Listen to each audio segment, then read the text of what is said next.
Assalamualaikum Assalamualaikum warahmatullahi warahmatullahi wabarakatuh. wabarakatuh. Selamat pagi, salam sejahtera bagi kita semua. Yang terhormat Ibu Erlin Retnovianti MPD, yang terhormat Bapak Ibu Guru dan staf karyawan SMA Negeri 1 Sokaraja, yang serta adik-adik peserta MPLS tahun ajaran 2021-2022.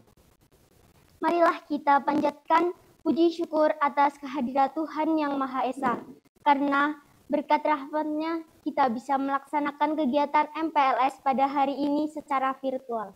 Apa kabar nih adik-adik semuanya? Wah, pasti sehat nih. Udah pada Semangat. sarapan belum ya, Kak? Oh, kayaknya belum sih, kayaknya baru bangun tidur kayaknya ini. Harus sarapan dulu Iya, dong biar betul semangat. sekali. Kakaknya aja semangat nih ya. Dan adik-adik, apa kabar semuanya? Semoga kalian sehat walafiat. Tetap semangat ya dalam mengikuti acara MPLS ini.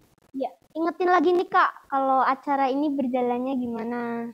Nanti ada penyampaian yang akan disampaikan oleh guru-guru yang sangat menginspiratif sekali ini. Iya, benar banget nih Kak. Kita juga di sini acaranya sudah memenuhi protokol kesehatan ya Iya, Kak? dan guru-gurunya itu sudah mengikuti vaksinasi tahap kedua ya Kak ya? Iya, benar banget Kak. Dan Kak ingatkan lagi untuk peserta MPLS untuk mematuhi protokol kesehatan. Jaga kesehatan dengan 3M apa aja nih Kak? Mencuci tangan, menjaga jarak, dan memakai masker. Iya. Langsung perkenalan aja nih Kak. Mungkin penasaran udah, ya Kak iya, ya? Siapa nih MC-nya beda lagi Iya. gitu. Perkenalkan, nama Kakak Febrian Saputra Dewa. Dan saya Rosa Novelia Mahmud yang akan menyampaikan MPLS pada hari ini dengan tema Tegar di tengah keprihatinan, menjadi teladan, merajut sukses masa depan. Namun sebelum acara ini kita mulai ya Kak ya, mungkin ya Kak ya.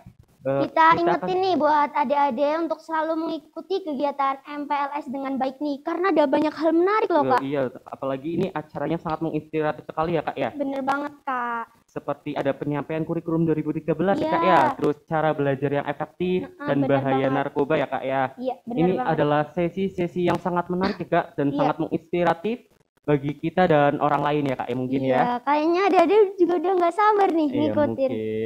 Dan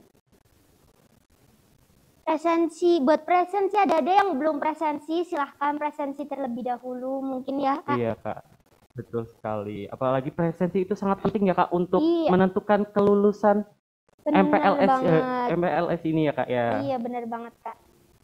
Jadi nggak sabar nih Kak ngikutin kayaknya hari ini kegiatannya. Pastinya dong, sangat seru dan sangat menginspiratif sekali nih. Makanya harus ikutin terus nih adik-adik semua.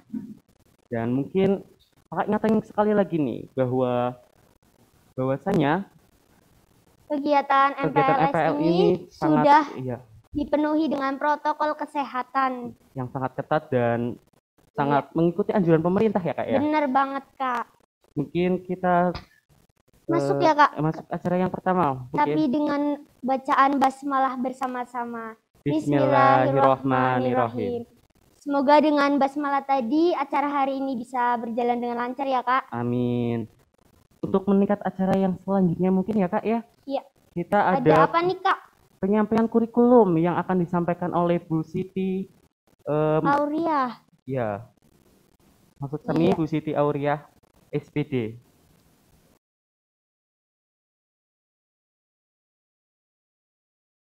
Bismillahirrahmanirrahim. Assalamualaikum warahmatullahi wabarakatuh. Selamat pagi anak-anakku semua, kelas 10 tahun pelajaran 2021-2022. Selamat datang di SMA Negeri 1 Sokaraja. Mudah-mudahan kalian bisa mengukir prestasi selama menjadi siswa SMA Negeri 1 Sokaraja dan nanti bisa lulus menjadi lulusan yang terbaik, mendapatkan perguruan tinggi negeri yang sesuai keinginan kalian masing-masing. Terima kasih sebelumnya kepada yang terhormat Ibu Erlin Retnovianti selaku Kepala SMA Negeri 1 Sokaraja. Pagi hari ini Ibu akan menyampaikan materi pengenalan kurikulum.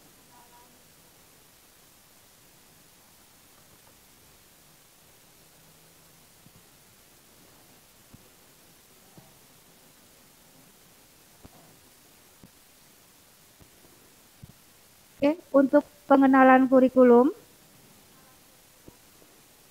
SMA Negeri 1 Sokaraja tahun pelajaran 2021-2022. Ya, kurikulum yang digunakan SMA Negeri 1 Sokaraja untuk kelas 10, 11, dan 12 adalah kurikulum 2013 dengan kelas 10, 11, dan 12 jamnya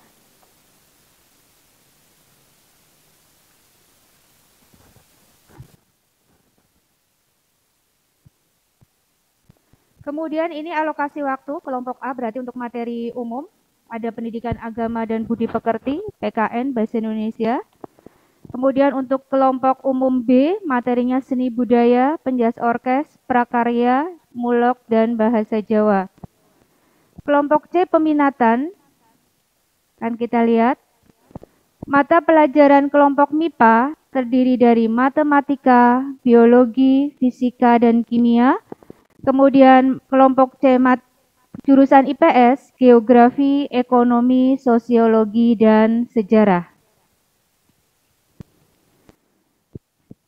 Ini untuk kemudian ini untuk kelompok lintas minat. Kelompok MIPA, geografi, ekonomi, sosiologi, bahasa, dan sastra Inggris. Kelompok IPS, fisika, kimia, biologi, bahasa, dan sastra Inggris. Nanti untuk kelas 10 mengambil mapel lintas minatnya hanya 2 mapel, di mana materi lintas minat akan dijelaskan tersendiri setelah MPLS selesai pada hari Jumat jam 7.30. Kemudian untuk jam KBM, ya, Senin sampai dengan Kamis 10 jam dan hari Jumat 6 jam. Di mana upacara itu 1 jam, bimbingan konseling 1 jam, 1 jamnya itu kita gunakan waktu 45 menit. Sehingga total pembelajaran di kelas 10 46 jam, 11 dan 12 48 jam. Bagaimanakah proses penilaian pembelajarannya? Ya, penilaian hasil belajar nanti selama kalian 3 tahun di SMA ada penilaian sikap, pengetahuan, dan keterampilan. Penilaian sikap meliputi spiritual dan sosial. Diambil dari mana penilaian sikap itu? Ada unsur utama dan ada unsur penunjang. Unsur utama observasi oleh guru mata pelajaran selama 1 semester. Observasi yang kedua oleh guru BK dan wali kelas. Kemudian unsur penunjang adalah penilaian diri dan penilaian antar teman. Kemudian untuk penilaian pengetahuan meliputi 3 sub, tes tertulis, tes lisan, dan penugasan. Ya, ini untuk penilaian pengetahuan. Penilaian dilaksanakan untuk setiap kompetensi dasar atau KD, di mana setiap kompetensi dasar minimal dilakukan 2 kali penilaian. Nilai akhir untuk setiap KD diambil dari rata penilaian yang telah dilakukan. Sehingga nilai akhir mapel dalam 1 semester diambil dari rata nilai akhir setiap KD. Kemudian penilaian keterampilan. Terdiri dari unjuk kerja atau kinerja atau praktek, kemudian yang kedua proyek, yang ketiga portofolio, yang keempat produk, dan yang keenam adalah teknik lain. Ini unjuk kerja, proyek, portofolio itu adalah rekaman hasil pembelajaran dan penilaian yang memperkuat kemajuan dan kualitas pekerjaan peserta didik. Untuk penilaian keterampilan dilaksanakan setiap KD minimal 1 kali penilaian, di mana penilaian yang dilakukan dalam 1 KD dengan teknis yang sama lebih dari 1 penilaian akan diambil nilai optimum atau nilai maksimum. Kemudian berikutnya tentang kriteria ketuntasan minimal atau KKM dengan mempertimbangkan karakteristik peserta didik, karakteristik mata pelajaran, kondisi satuan pendidikan. KKM merupakan standar nilai yang digunakan untuk mengukur apakah peserta didik telah mencapai kompetensi yang diharapkan atau belum. Jika dalam penilaian pengetahuan ataupun keterampilan, peserta didik belum mencapai KKM, maka peserta didik tersebut harus melakukan proses remedial. Jika sudah mencapai KKM atau lebih, maka peserta didik tersebut dapat diberi pengayaan. Dan tahun pelajaran 2021-2022, SMA Negeri 1 Sokaraja telah menetapkan KKM kelas 10 untuk semua mata pelajaran adalah 66. Ini mohon diperhatikan. KKM untuk semua mata pelajaran adalah 66. Dengan penetapan ini, maka rentang predikat penilaiannya adalah sebagai berikut. Jika interval nilai yang kalian peroleh 88 sampai 100 predikat A, 77 sampai dengan 87 predikat B, 66 sampai 76 predikat C, kurang dari 66 predikat D, ini kurang, sehingga kalau kurang dari 66 berarti kalian tidak mencapai KKM. Kemudian bagaimana sih kriteria kenaikan kelas? Ini didasarkan pada ketuntasan belajar 1 tahun untuk setiap mapel, baik nilai sikap, pengetahuan, maupun keterampilan.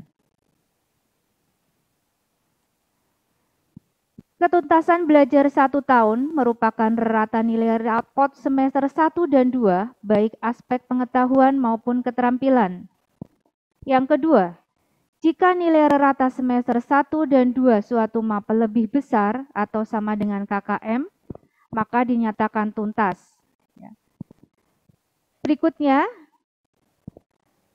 memenuhi kehadiran minimal 90% dari total hari efektif, kemudian menyelesaikan seluruh program pembelajaran dalam 2 semester, mempunyai nilai sikap baik dan pendidikan kepramukaan minimal baik, serta tidak memiliki lebih dari 2 mapel yang tidak tuntas.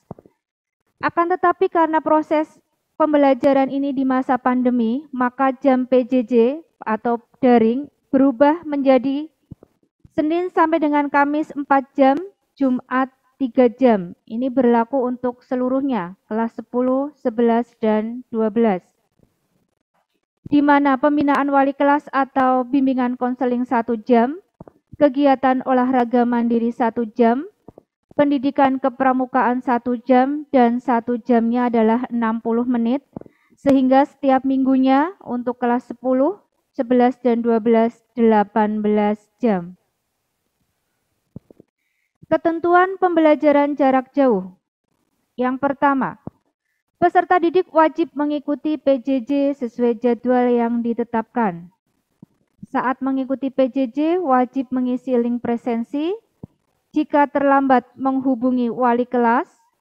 Jika tidak mengikuti PJJ, menghubungi wali kelas dengan alasan yang jelas. Kemudian, jika tidak mengikuti PJJ tanpa pemberitahuan akan dinyatakan alpa. Gunakan akun sekolah. Jika nomor HP tidak aktif, memberitahu ke wali kelas. Dan tidak diperkenankan menggunakan aplikasi PJJ untuk di luar PJJ. Selanjutnya, peserta didik dilarang menyampaikan komentar yang tidak berkaitan dengan PJJ, dilarang memposting konten yang mengandung unsur SARA, dan selalu menerapkan protokol kesehatan dalam setiap aktivitas, serta selalu menjalin komunikasi dan mengikuti informasi dari sekolah. Hal-hal yang harus diperhatikan, platform PJJ yang digunakan adalah GSE melalui Google Classroom. Semua akun sudah dibagikan. Kemudian presensi ada 2, presensi harian dan presensi mapel. Kemudian yang ketiga, deadline pengumpulan tugas sesuai batas waktu yang ditentukan oleh guru mapel masing-masing. Ini slogan kita. Tegar di tengah keprihatinan, menjadi teladan, merajut sukses masa depan.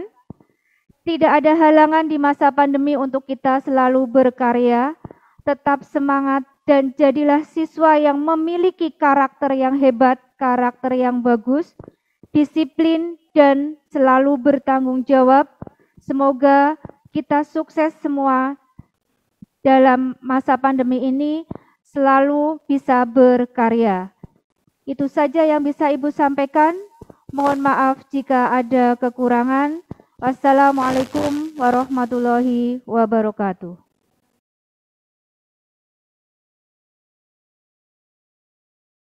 Gimana nih Kak, penyampaian tadi Kak? Wah, sangat bermanfaat banget nih, Kak. Apa aja sih Kak tadi Kak? Tadi ada poin-poin tertentu yang disampaikan oleh Bu Siti Auriah, yaitu ada penilaian sikap, penilaian pengetahuan, dan penilaian keterampilan nih. Berarti adik-adik harus memperhatikan banget ya, Kak? Iya, betul sekali. Apalagi ini sangat bermanfaat sekali ya Kak ya. Bener banget. Selama 3 tahun kita sekolah di SMA Negeri 3 Negeri 1 Sokaraja Sokaraja. maksudnya ya. Dan ini sangat bermanfaat selama 3 Iya. tahun Kak. Iya, tadi juga disampaikan nih Kak, nilai KKM untuk semua mata pelajarannya berapa Kak?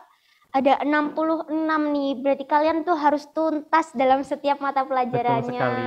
Apalagi ini sangat-sangat untuk dunia pendidikan ya Kak ya. Iya, bener banget Kak. Apalagi dalam pandemi ini ya Kak ya, daring.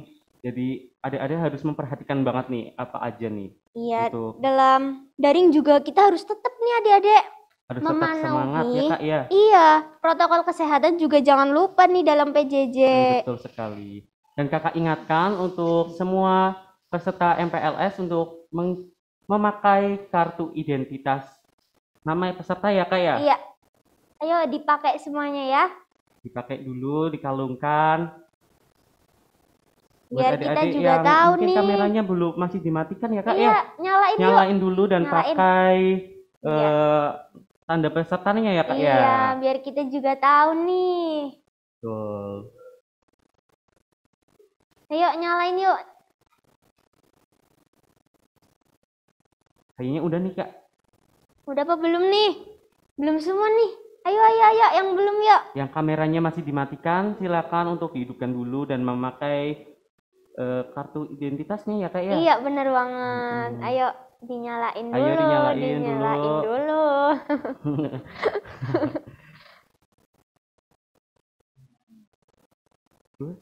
Ya. Lanjut Udah. acara kedua Kak. Mungkin ya langsung aja ya lanjut ke Iya. acara yang kedua yaitu penyampaian Cara belajar yang efektif ya Kak ya. Iya. Yang akan disampaikan oleh siapa nih Kak? Oleh Bapak Eko Setio Pambudi Wibowo SPD. Oke, nanti jam 9 ya adik-adik, ditunggu semuanya. Pasti dulu. seru banget nih. Pastinya dong. Iya dong. Absen. Oh iya, iya. adik-adik nih yang belum absen. Iya, Presensi. Ayo dong, cepetan dong. Presensi, nanti setiap sesinya juga ada presensi ya Kak ya? Iya, bener banget. 8:30 nih Kak, presensi Kak. Ayo jam 8.30 yuk. Jangan sampai lupa ya adik-adik semuanya. Apalagi ini presensi bersangkut paut dengan kelulusan MPLS. Iya, nanti juga. Iya, nanti kita istirahat dulu mungkin ya Kak ya. Nanti kita lanjut untuk lagi. Untuk teman-teman yang belum mandi atau belum sarapan mungkin ya Kak. Iya, jangan loyo-loyo gitu dong. Ayo semangat. Kayaknya baru pada bangun mungkin ya Kak. Ya langsung ikut MPLS kegiatan pada hari ini ya Kak. Bener banget. Untuk itu Kakak ingatkan lagi, yang belum mandi silakan mandi dulu, yang belum sarapan dulu. Dan gunakan waktu sebaik-baiknya ya Kak. Bener ya. banget Kak. Karena yang belum belum mandi itu belum bersih berarti. Iya. Apalagi di masa pandemi ini ya Kak ya. Harus jaga kebersihan terus nih. Dan selalu makan makanan yang sehat ya Kak ya. Iya. Nanti kita lanjut jam 8.30 ya. Jangan lupa mengerjakan review nih dari Bu Au nih. Jangan lupa ya adik-adik ya. Apalagi ini reviewnya sangat penting banget nih. Materi yang disampaikan tadi selama 3 tahun ya Kak ya, berguna bagi dunia pendidikan di SMA Negeri 1 Sokaraja ya Kak. Bener banget Kak. Mungkin lanjut nanti dulu ya Kak. Ya mungkin yang belum mandi silakan mandi dulu dan yang manfaatkan waktunya baik-baik ya. Iya. Mungkin nanti kita kembali lagi ya Kak ya. Iya. Sampai jumpa nanti adik-adik. See you next time.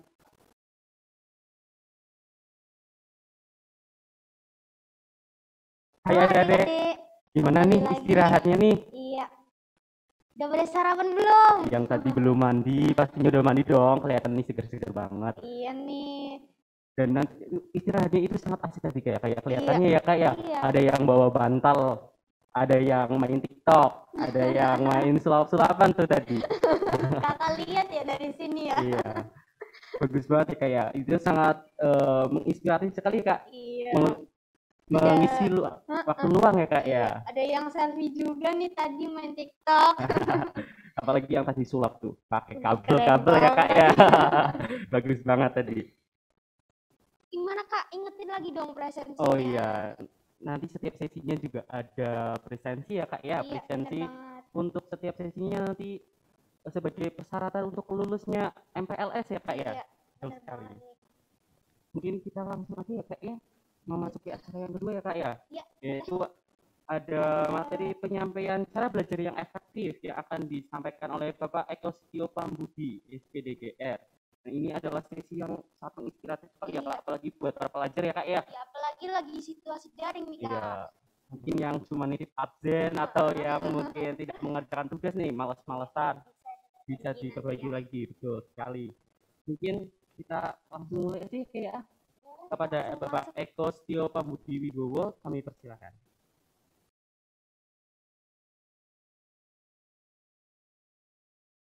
Assalamualaikum warahmatullahi wabarakatuh. Selamat pagi semuanya. Salam sejahtera untuk kita semua. Pertama-tama, marilah kita panjatkan puja dan puji syukur atas kehadirat Allah Subhanahu wa Ta'ala yang telah melimpahkan rahmat serta hidayahnya kepada kita semua, sehingga pada waktu kesempatan kali ini kita dapat berkumpul di sini semua dalam mengikuti kegiatan MPLS untuk siswa baru kelas 10 SMA Negeri 1 Sukaraja. Harapannya dari kegiatan MPLS ini pada kesempatan kali ini kita akan belajar bersama tentang bagaimana cara belajar yang efektif. Untuk sebelum kita memulai ke kegiatan kali ini, ada peribahasa mengatakan tak kenal maka tak sayang. Nah, ini sekalian saya memperkenalkan terlebih dahulu. Nah, saya juga sebagai seorang guru ya di SMA Negeri 1 Sukaraja ini. Nama saya perkenalkan Eko Setio Pambudi. Biasa dipanggil di SMA di sini itu dengan sebutan Pak Eko. Ya. Saya mengampu mata pelajaran matematika. Mungkin itu saja, cukup singkat perkenalan tentang saya. Oh iya, misal tempat tinggal. Ya, saya tempat tinggalnya di Desa Karangtengah, Kecamatan Kembaran. Ya, mungkin ada yang rumahnya di Desa Karangtengah, mungkin itu kenal dengan saya. Oke, untuk kesempatan kali ini harapannya sebelum kita memulai kegiatan ini pastikan adik-adik keadaannya sehat, ya, sudah sarapan biar mengikuti kegiatan ini itu bisa dengan lancar tanpa suatu halangan apapun. Sudah siap semua untuk mengikuti kegiatan ini? Siap? Oke, kalau siap saya langsung lanjutkan untuk materinya. Cara belajar yang efektif. Ini adalah materi MPLS yang akan kita pelajari. Belum masuk ke tips dan triknya, ya. Ini kita mempelajari itu tentang definisi belajar ya. Saya akan jelaskan terlebih tentang definisi belajar. Belajar adalah proses aktivitas yang mengarah pada perubahan positif pada pengetahuan, keterampilan, dan sikap.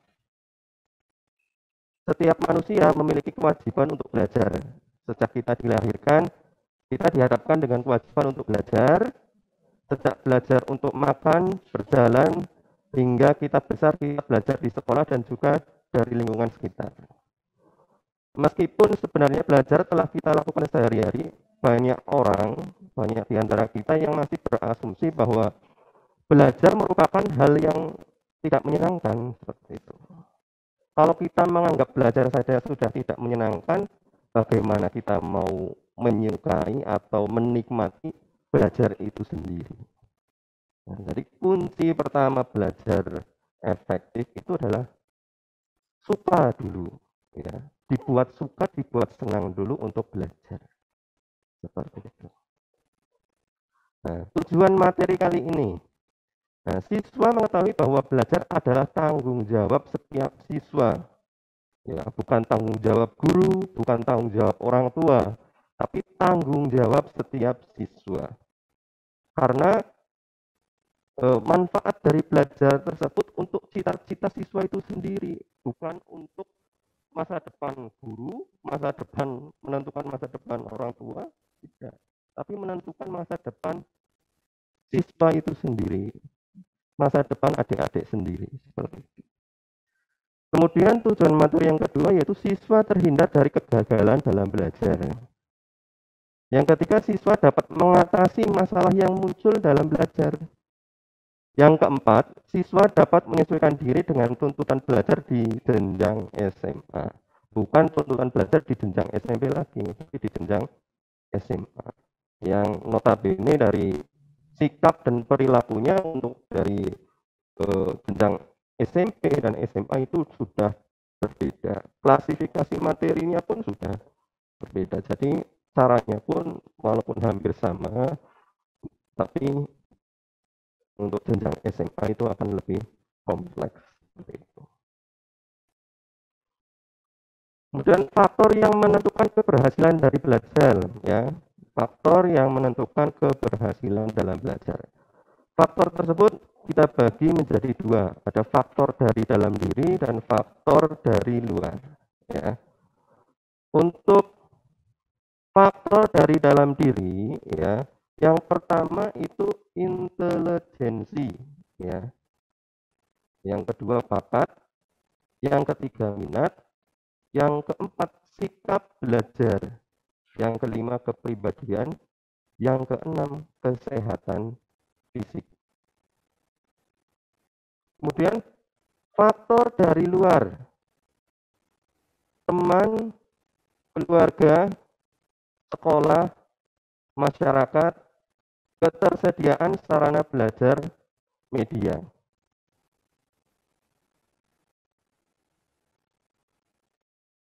Kemudian hambatan dari dalam. Nah, jadi hambatan dalam belajar pun ada hambatan dari dalam, ada hambatan dari luar.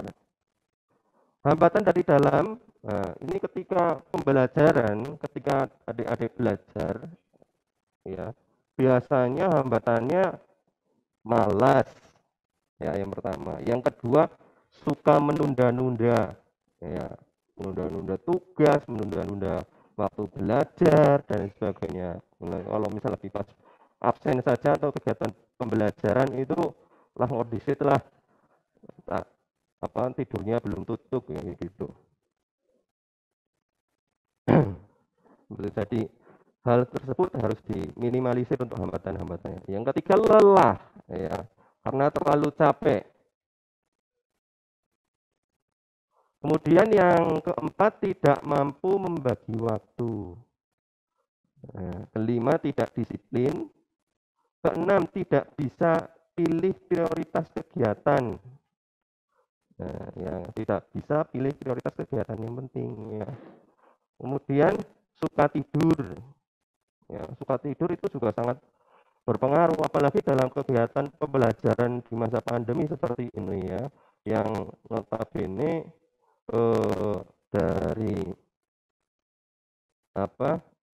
adik-adik di sini pemantauannya itu di rumah itu ya kurang bisa terpantau oleh guru ya, jadi ya banyak kejadian anak itu nggak mengikuti pembelajaran karena alasan ketiduran. Itu selama pandemi ini hampir selama 1 tahun lebih ini sering kejadian seperti itu, bahkan ketika pelaksanaan ujian pun sama seperti itu, baik ujian semester, ujian sekolah ya, nah, seperti ini, bahkan USBN. Kemudian selanjutnya itu suka main game atau warnet. Nah, ini yang sering kejadian, sering Kak Guru temui untuk siswa-siswi dan pemuda bahkan di kampung-kampung itu. Bahwasanya mereka tidak secara pembelajaran tidak berangkat ke sekolah tapi secara daring, tapi tetap bisa kumpul-kumpul. Nah, sampai malam begadang kumpul-kumpul di warung atau di mana ya, hanya untuk main game seperti itu. Ya. Nah, oke. Jadi untuk main game itu boleh sebenarnya, tapi yang penting seperti tadi yang sebelumnya di hambatannya itu harus bisa membagi waktu. Jadi kalau main game terus-terusan itu lama-kelamaan, kalau main game kan itu menyebabkan kecanduan ya. Jadi kalau main itu misal aku tak main satu kali sajalah, nah, gitu. Tak main satu kali, tapi setelah itu ketagihan lagi, kepengin lagi. Oh iya, terus lanjut lagi, akhirnya sampai lupa waktu seperti itu. Kemudian selanjutnya yaitu suka kumpul-kumpul dengan teman untuk jalan-jalan ya. Ke sekolah enggak ya, belajar daring enggak.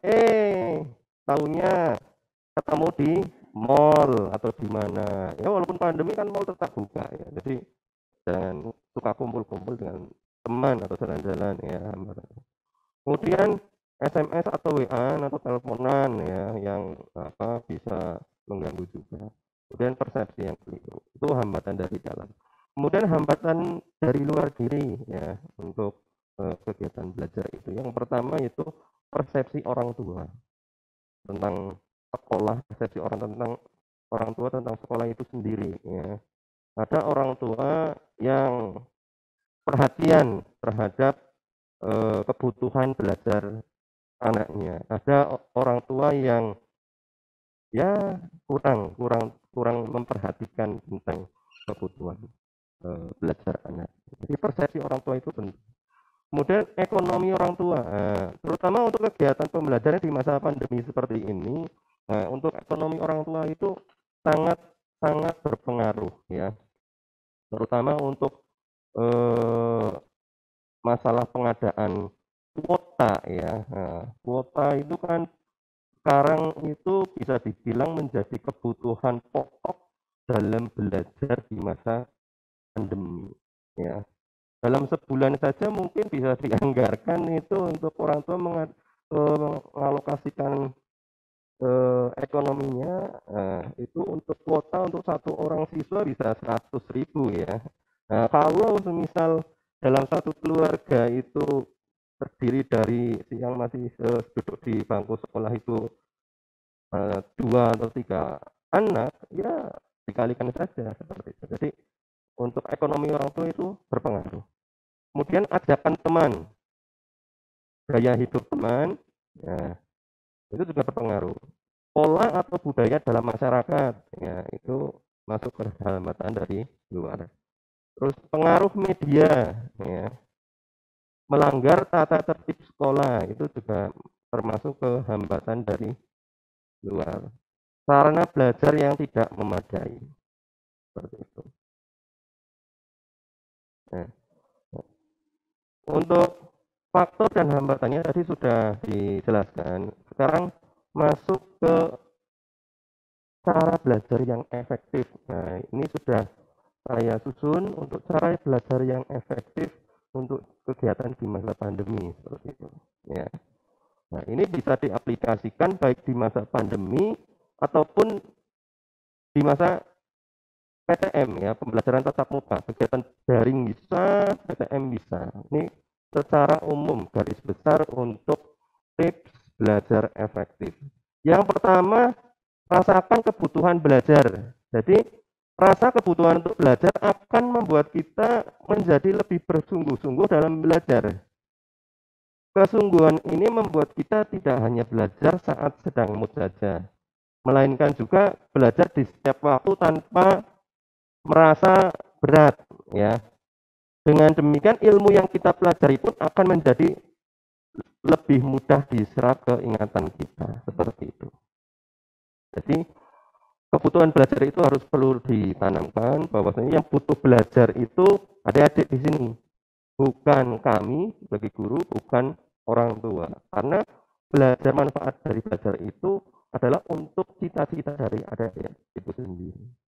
Jadi adik-adik itu harus menanamkan rasa kebutuhan belajar itu untuk diri sendiri. Belajar untuk siapa sih? Belajar untuk masa depan kita sendiri. Seperti itu. Yang kedua, belajar dimanapun yang kita suka. Ya. Jadi belajar dimanapun yang kita suka. Itu memilih tempat belajar yang disukai. Tentu akan membuat kita senang dan merasa nyaman untuk belajar. Ya. Dengan memilih tempat yang nyaman, kita turut membantu menata mood kita menjadi lebih baik, sehingga belajar pun lebih menyenangkan dan efektif. Ya, jadi belajar dimanapun yang kita sukai. Cari tempat yang kalian sukai. Di rumah misal sukanya belajar di taman, ya silakan belajar di taman. Kalau sukanya belajar di kamar, ya silakan belajar di kamar. Silakan pilih tempat yang kalian senangi, kalian sukai, yang bisa menimbulkan efek kalian nyaman dan tenang dalam belajar. Sehingga dalam belajar pun akan lebih efektif. Seperti itu. Kemudian yang ketiga, cicil pelajaran sedikit demi sedikit. Ya. Jangan pernah belajar terlalu banyak dalam satu waktu, atau gampangannya kebut semalam, ya, tidur ke dalam belajar. Itu enggak efektif sama sekali. Ya. Belajar dengan sistem kebut semalam hanya akan menimbulkan tekanan secara psikologis. Ya. Sehingga ilmu pun akan sulit untuk diserap dengan baik, ya. Jadi kalau belajar dalam satu hari, misal satu buku yang tebalnya 10 cm gitu, langsung dipelajari dalam satu malam, kan tekanan psikologis. Aduh, materinya banyak banget nih, buku 10 cm ngadep di depan mata kita, ya. Kan udah mual duluan sebelum belajar, ya. Itu jadi tekanan-tekanan seperti itu yang akan disebut dengan tekanan psikologis, ya, yang disebut dengan tekanan psikologis yang akan mengganggu kegiatan belajar. Untuk membuka buku saja akhirnya jadi ya nggak mau seperti itu, jadi sulit seperti itu. Jadi lebih baik mencicil pelajaran sedikit demi sedikit, ya. Jadi ada baiknya jika kita mengulang pelajaran yang diberikan guru setiap hari, ya. Jadi jangan pernah bosan untuk mengulang pembelajaran setiap hari. Kemudian yang keempat, bagi waktu belajar. Nah, ada baiknya adik-adik di sini membuat jadwal belajar dan target-targetnya untuk menentukan kapan adik-adik harus menguasai materi tersebut. Ya, jadi silakan dibuat kayak semacam timeline, ya, gitu. Ya. Timeline di depan meja belajar, itu dibuat jadwal belajar sama targetnya, ya. Dengan adanya jadwal belajar dan membagi waktu belajar, kegiatan belajar adik-adik akan menjadi lebih terstruktur, ya, dan rapi serta sesuai dengan ekspektasi adik-adik dari awal, ya. Untuk deadline tugas dan sebagainya, kalau sudah dimasukkan ke jadwal belajar pun jadi tahu, oh tugas deadline tanggal sekian itu bisa ditentukan, bisa diingat-ingat seperti itu. Nah, selanjutnya itu yang kelima, berdiskusi, ya. Setiap orang, ya, sebenarnya memiliki style belajar yang berbeda-beda, ya. Ada orang yang menyukai belajar sendirian di tempat yang sepi. Namun ada juga yang menyukai belajar berkelompok, ya. Jadi diskusi itu bisa sebagai salah satu wadah untuk belajar yang efektif, terutama di masa pandemi ini. Ya, jika berdiskusi lewat media pembelajaran yang digunakan di sekolah, nanti kita pakai Google Suite for Education, makanya Google Classroom. Di situ nanti ada forum untuk diskusi ya, untuk adik-adik dan juga guru. Jika belum menemukan style belajar ya, adik-adik di sini tidak ada salahnya untuk mencoba berdiskusi ya, bertukar pendapat ya, dengan teman, bisa melalui WA terkait materi yang akan disampaikan atau materi yang sedang disampaikan, seperti itu ya. Jadi jangan takut untuk mencoba berdiskusi, karena berdiskusi itu masuk ke dalam cara belajar yang efektif. Yang keenam yaitu cari cara membantu konsentrasi. Berkaitan dengan poin belajar sebelumnya tentang gaya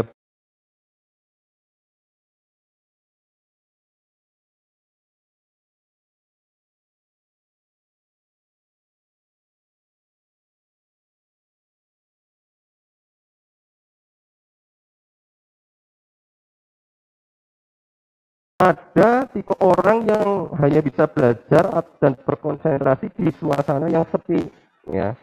Maka dengan tipikal yang seperti ini ya carilah waktu belajar yang suasananya tidak terlalu ramai ya. Nah, kemudian ada juga yang tipe orang penikmat musik ya, penikmat musik dan merasa lebih mudah dan fokus belajar dengan iringan musik sambil mendengarkan musik. Jadi ya kalau tipikalnya seperti ini jangan ragu untuk belajar sambil mendengarkan musik ya.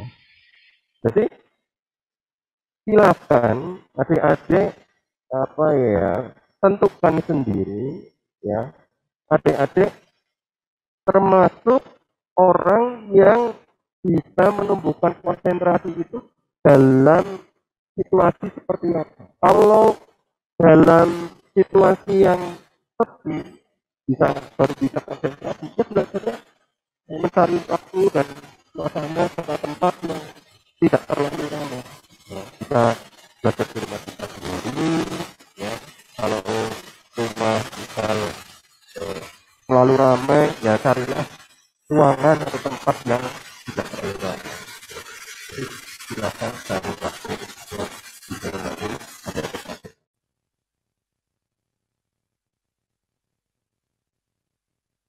Oke, saya lanjutkan ya. Jadi yang ketujuh itu pahami, jangan menghafalkan ya. Sistem belajar saat ini lebih sering memfokuskan pada hafalan saja, bukan pada pemahaman siswa ya. Padahal sekedar menghafalkan hanya efektif ya. Cara belajar menghafalkan itu efektif hanya untuk menghadapi ujian atau waktu yang jangka pendek saja ya. Nah, itu kalau hafalan ya. Tapi kalau kita menggunakan pemahaman ya, kita kalau misal belajar itu pemahamannya ya, oh kita paham tentang dasar materinya seperti ini. Nah, itu daya ingat kita ya tentang materi itu bisa bertahan lama. Tetapi kalau kita menghafal, ya kita cuma hafal saja. Nah, hafalan itu apakah akan bertahan lama? Kan tidak ya. Jadi ketika kita paham, maka akan bertahan lama. Tapi kalau kita hanya menghafalkan, nah itu jangka waktunya pendek. Oleh karena itu, alangkah baiknya jika memahami ilmu yang sedang kita pelajari, alih-alih hanya menghafalkan, dengan memahami materi tersebut akan membekas dalam ingatan kita dan kita dapat memunculkan ilmu tersebut dalam ingatan saat dibutuhkan. Nah, yang kedelapan tentang tips belajar yang efektif ya. Jangan malu bertanya. Ya, istilah Jawanya ini malu bertanya itu sesat di jalan ya. Malu bertanya tersesat di jalan. Jadi jangan pernah malu bertanya. Jangan segan untuk bertanya jika kita tidak memahami sesuatu atau mengalami kebuntuan dalam suatu ilmu. Kita kan belajar karena memang kita belum tahu tentang ilmu tersebut kan ya adik-adik. Nah, kalau kita sudah tahu tentang ilmu tersebut, ngapain kita belajar lagi, gitu kan? Nah, jadi kita belajar karena memang kita belum tahu.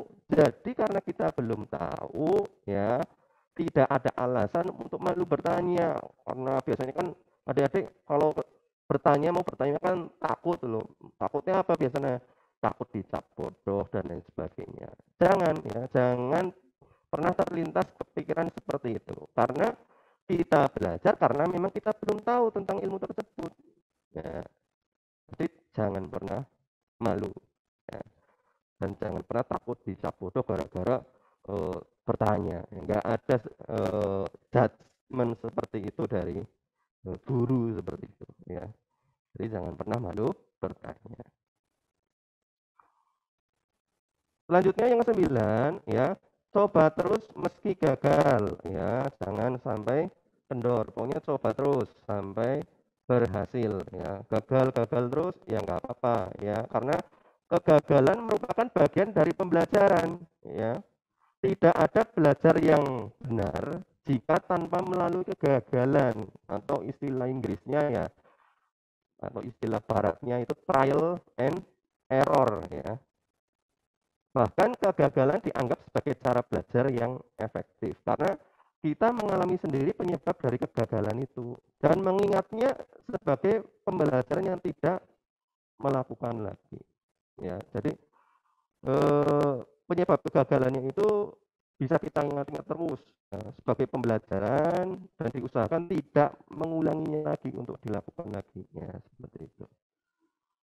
Jika Anda mengalami kegagalan, cobalah lagi menggunakan cara kerja yang lain hingga Anda atau adik-adik bisa berhasil melakukan apa yang adik-adik inginkan tentang tujuan pembelajaran seperti itu. Jadi untuk belajar yang efektif, misal diberikan tugas atau guru menyampaikan materi, kok belum paham tentang latihan soalnya, ya coba terus.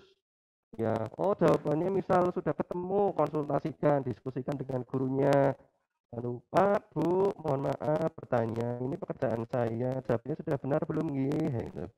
Oh, nanti pasti dari guru akan memberikan timbal balik. Oh, ini masih kurang benar, ini silakan dikerjakan lagi. Nah, nah dari situ oh masih salah, coba lagi. Nah, kan jadi ingat, oh saya ketika mengerjakan soal seperti ini salahnya di sini. Oh, ketika ingat seperti itu, ya tahapan apa yang salah, ya itu otomatis ketika nanti kita mengerjakan soal dengan tipe yang sama, pasti akan ingat, oh dulu saya mengerjakan soal tipe ini salah di sini karena melakukan ini. Otomatis ketika mengerjakannya lagi, adik-adik akan paham betul bahwasanya ini salah, nggak boleh ditulis seperti itu, nggak boleh dilanjutkan seperti itu.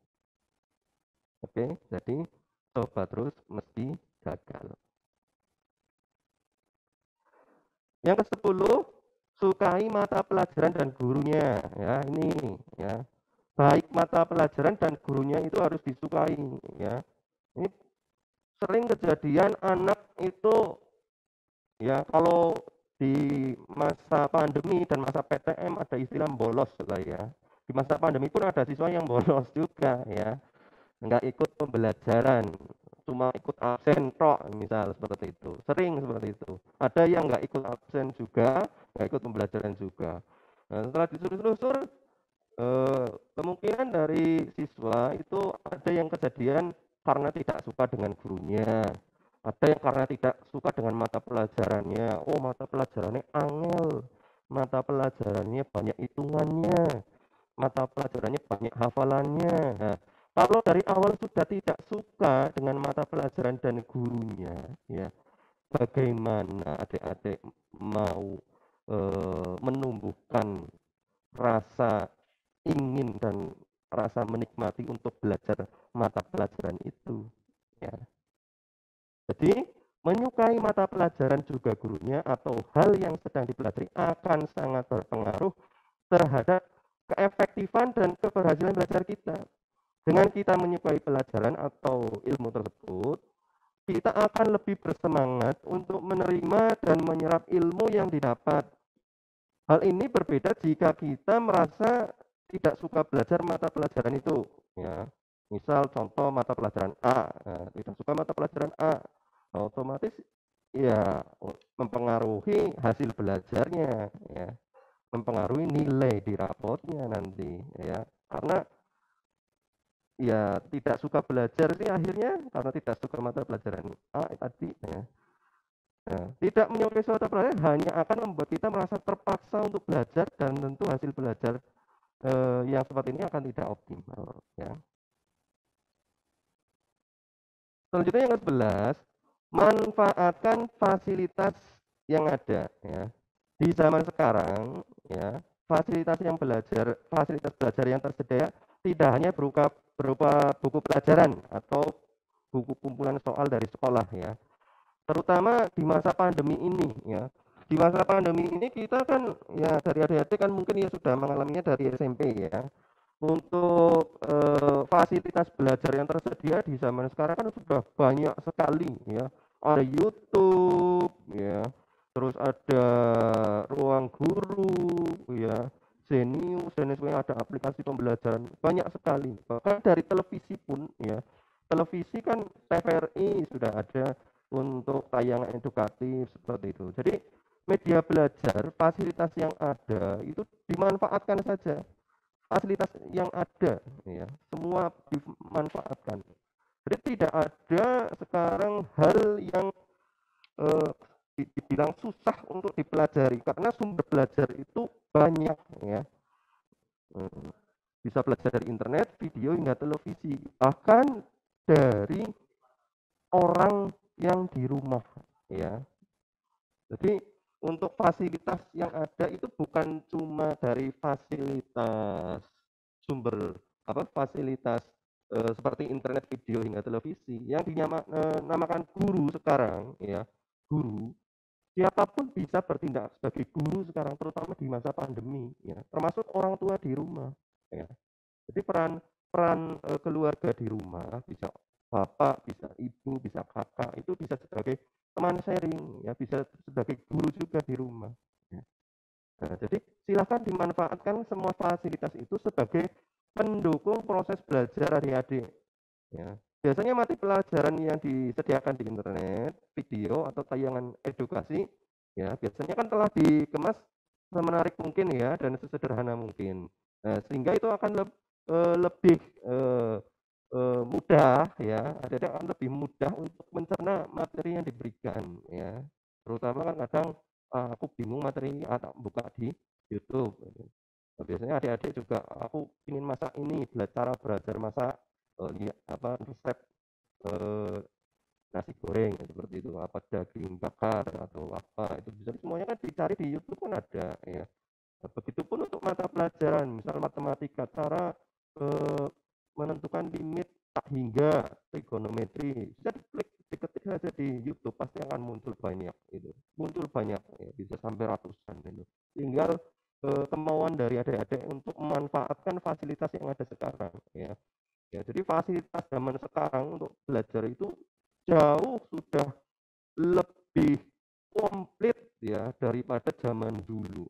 Zaman dulu orang mau belajar itu harus jauh-jauh itu ke sekolah, ke perpus, ambil buku, ya, ke toko buku, beli buku paket dan lain. Sekarang belajar nggak cukup nggak cuma cuma dari buku paket saja, ya. Tanpa buku paket pun tinggal lihat di YouTube atau di video pembelajaran di platform edukasi juga bisa seperti itu. Jadi manfaatkan fasilitas yang ada, terutama di zaman pandemi, zaman sekarang itu kan sudah serba komplit, ya, teknologinya. Jadi akan lebih mudah untuk mencapai tujuan belajar itu.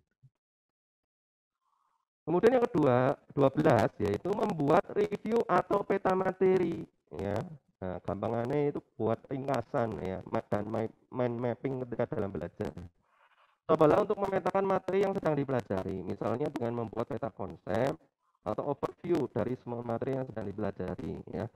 Membuat review juga akan memudahkan kita untuk memahami intisari dari ilmu yang sedang kita pelajari. Selain materi yang kita buat tersebut bisa menjadi bahan ajar yang lebih simple. Jadi adik-adik disarankan ketika belajar membuat, ya ketika nanti sudah mulai pembelajaran, ya silakan adik-adik membuat ringkasan materi dari setiap pertemuannya, ya ringkasan materi dan peta materinya, ya mind mappingnya, cara berpikir tentang materi itu. Ringkasan materi itu penting. Jadi nanti ketika ulangan semester, adik-adik tidak terbebani untuk belajar terlalu banyak, ya. Jadi nanti ketika membuka buku, mempelajari ulang, itu sudah berupa ringkasan materi, tidak secara mentahan yang semuanya dicatat, itu yang baik dari pengantar, isi, penutup, baik gitu.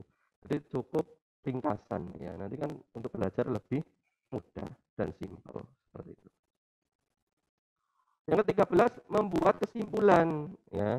Cobalah untuk menarik kesimpulan dari materi yang sedang dipelajari. Hal ini akan menunjukkan apa saja output dari kegiatan belajar kita, ya.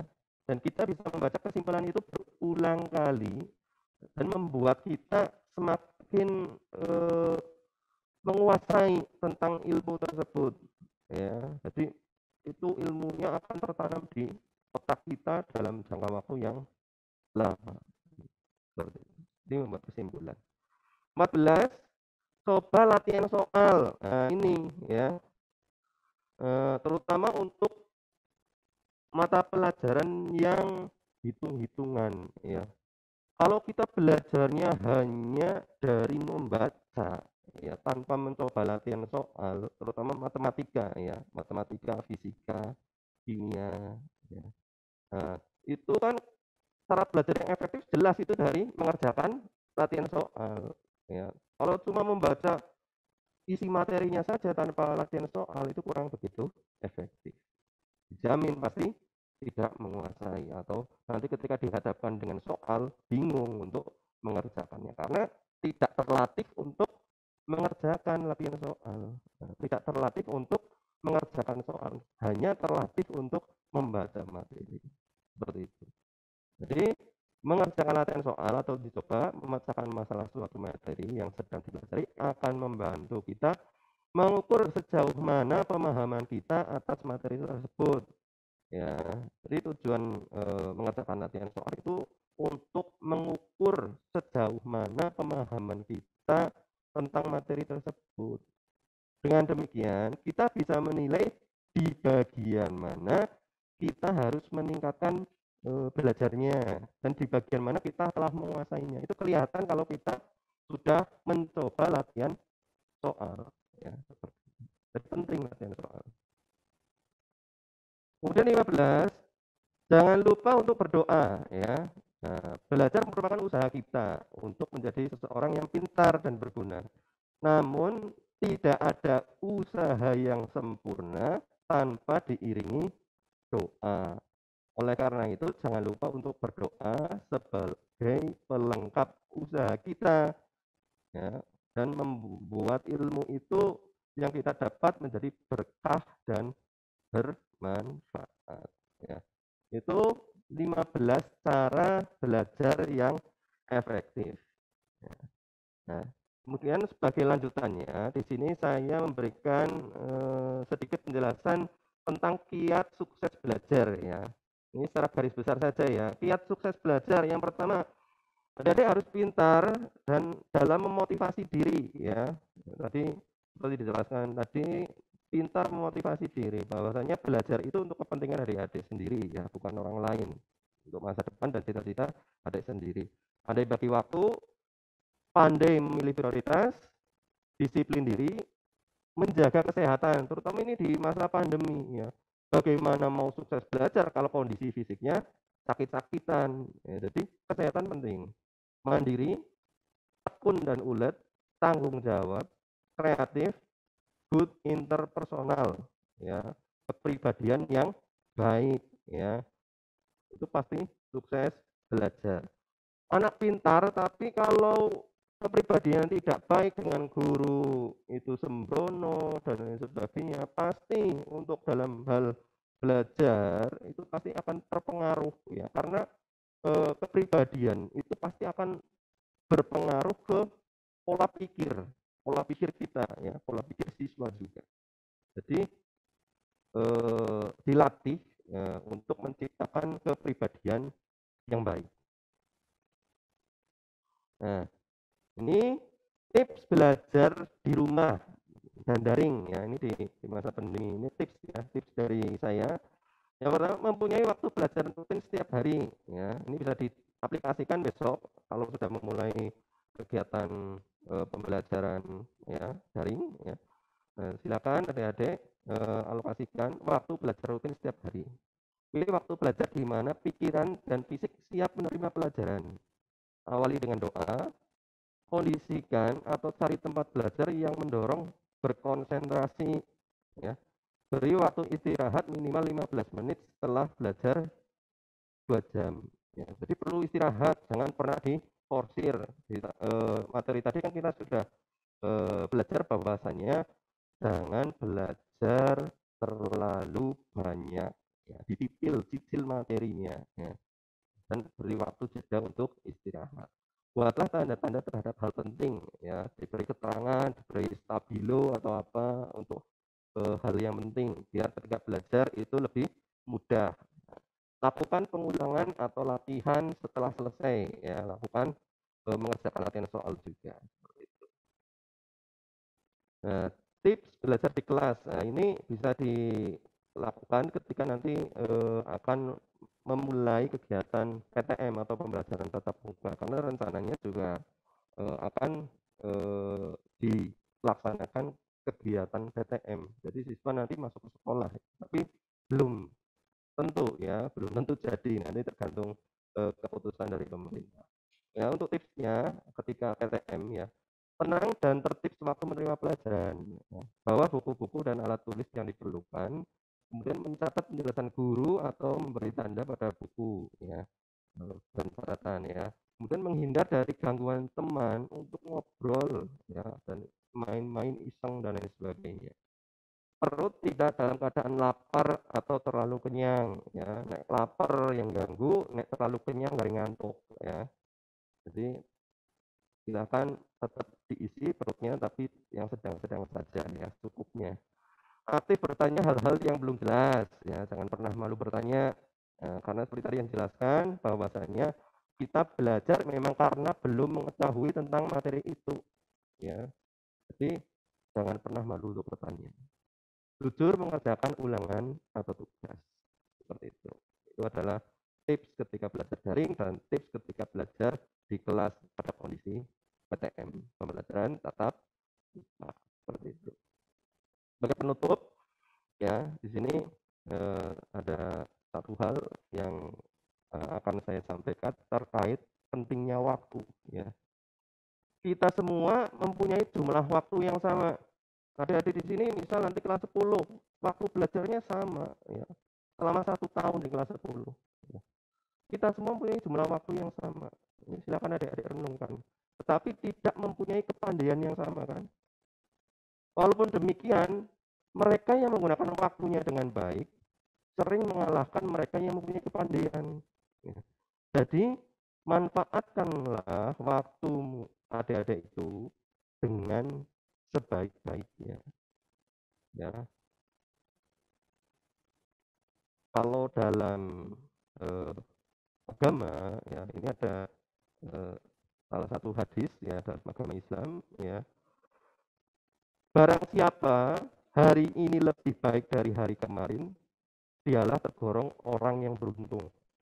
Barang siapa yang hari ini sama dengan hari kemarin, dialah tergolong orang yang merugi.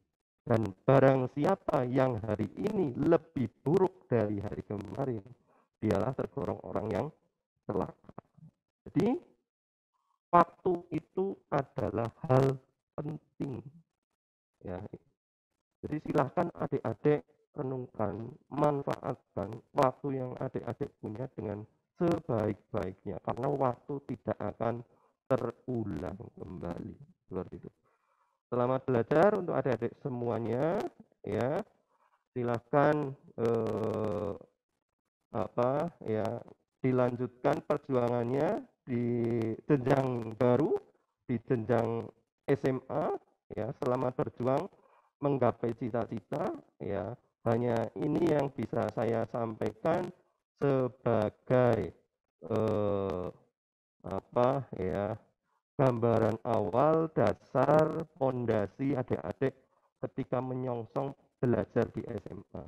Semoga bisa memudahkan adik-adik dalam berprestasi dan menggapai cita-cita yang adik inginkan, seperti itu.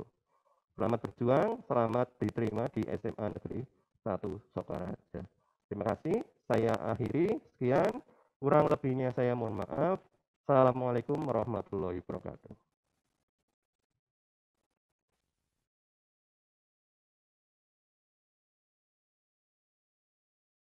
Anak-anakku siswa kelas 10 SMA Negeri 1 Sokaraja yang saya banggakan. Assalamualaikum warahmatullahi wabarakatuh.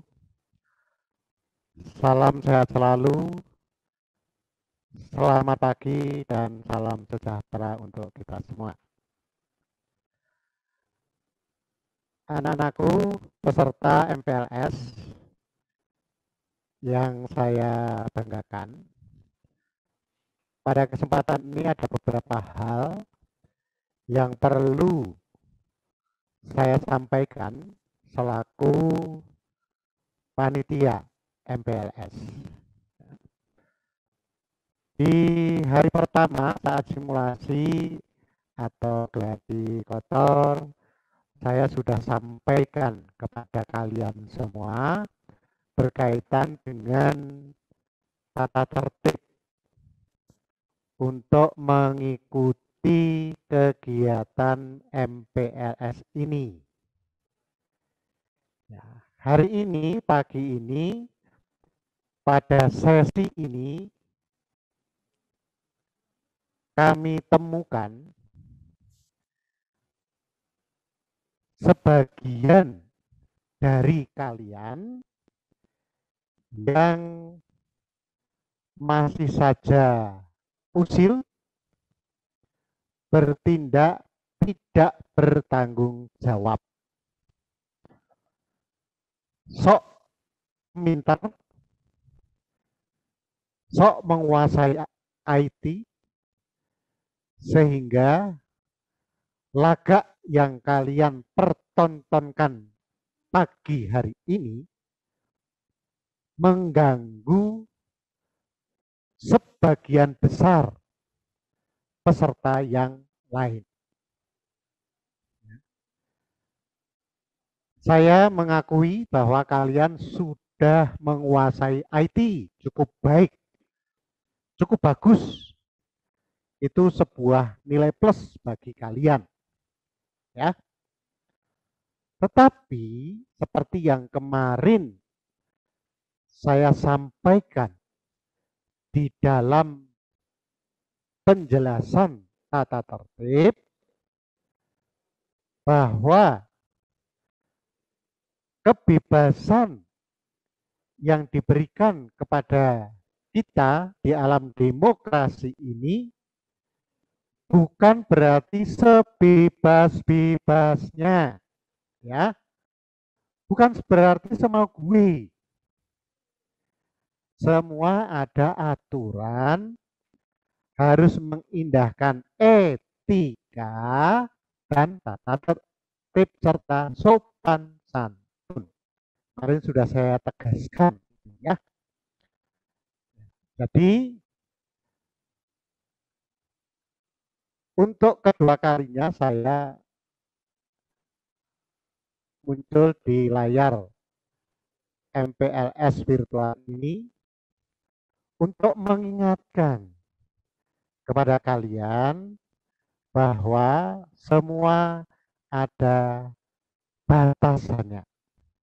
Nah, maka pada kesempatan ini saya sampaikan kepada kalian semua bahwa ini yang terakhir. Ini yang terakhir. Bukan berarti tim IT MPLS ini tidak mengetahui siapa yang melakukan coret-coret di layar atau di whiteboard. Ya. Tadi sudah ada yang diperingatkan tidak segera menghapus, diperingatkan lagi tidak segera menghapus, maka peringatan yang kami berikan, kami keluarkan dari Zoom. Itu peringatan tahap berikutnya. Nah, untuk sesi yang berikutnya, sesi ke depan ini, maka menjadi peringatan bagi kalian semua. Saya ulang, peringatan bagi kalian semua. Apabila kalian masih juga sok pinter, sok menguasai IT, lalu coret-coret lagi, melakukan coret-coret lagi, kami tidak akan segan-segan untuk menerapkan sanksi yang berikutnya. Apa sanksi yang berikutnya? Selain dikeluarkan dari room MPLS, maka panitia akan memutuskan kalian yang menggunakan kecerdasan dan kepintaran penguasaan IT untuk hal-hal yang tidak bertanggung jawab seperti tadi, maka kami nyatakan tidak lulus.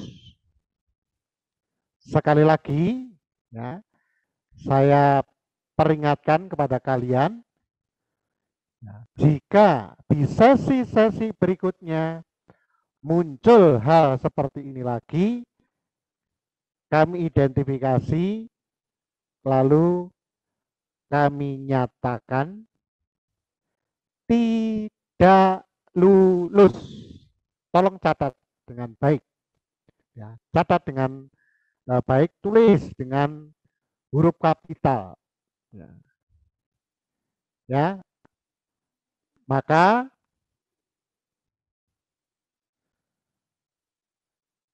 silakan menggunakan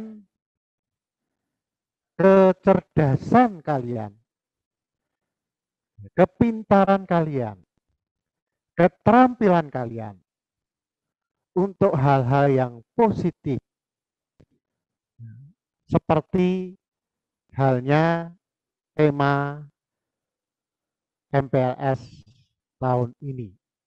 Walaupun di tengah keprihatinan, tetapi kita tetap harus merajut prestasi di masa depan. Itu hal pertama yang perlu saya tegaskan di pagi hari ini. Yang kedua, mohon untuk merename atau mengganti nama saat kalian masuk ke room. Mengganti nama dengan ketentuan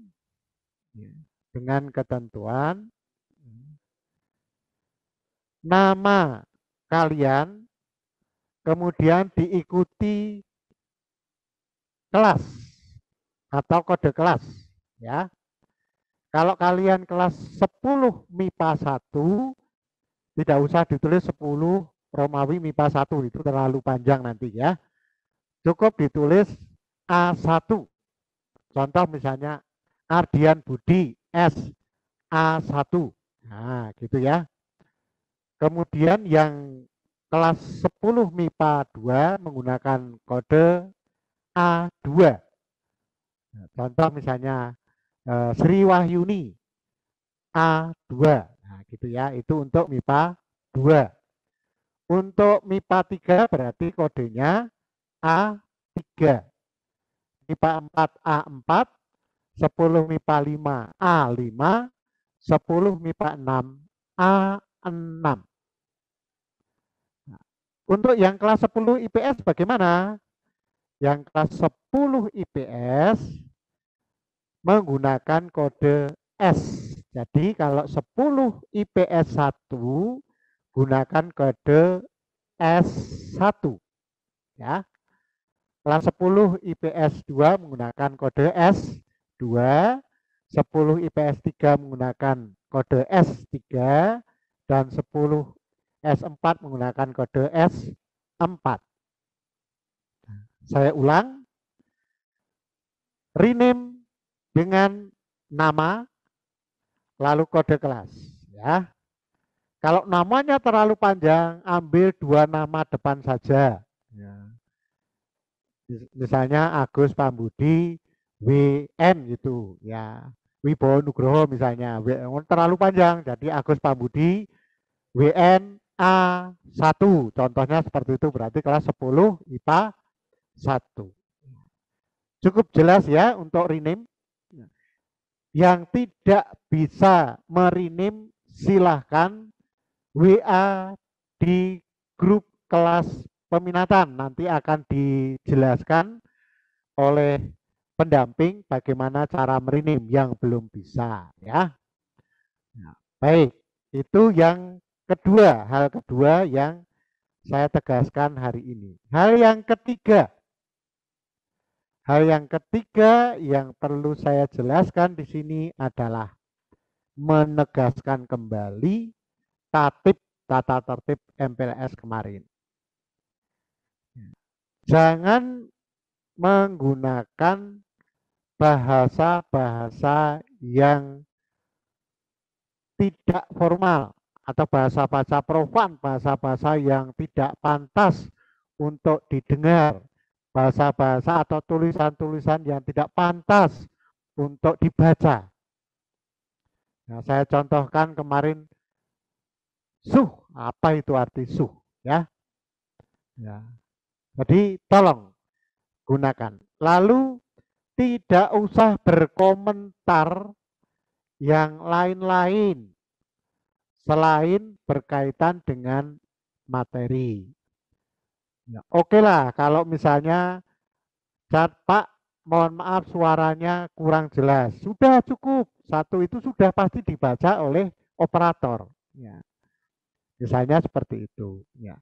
Kalau suara putus-putus itu bukan dari sini, bukan dari ruang atau studio MPLS ini, tetapi itu dari sinyal di tempat kalian. Ya.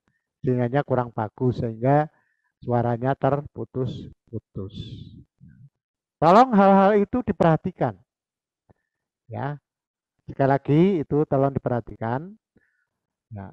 Dan terakhir saya menegaskan kembali hal yang pertama, karena ini sungguh hal yang pertama sungguh sangat mengganggu.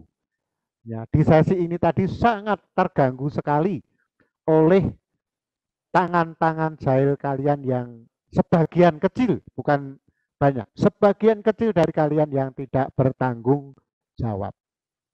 Ya, jika didapati kami identifikasi, lalu kami beritahukan, mohon maaf, Anda dinyatakan tidak lulus MPLS, ya, sehingga harus mengulang di tahun depan. Ini peringatan dari kami panitia supaya benar-benar diperhatikan. Nah, berkaitan dengan nomor 2, rename, jika masih kami dapati nama yang tidak sesuai dengan ketentuan, maka kami keluarkan dari main hall room atau kami keluarkan dari Zoom.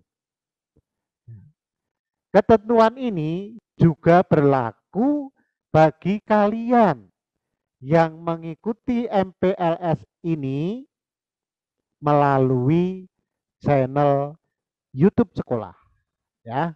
Jadi di sana kalian harus melaporkan nama lalu diikuti dengan kode kelas.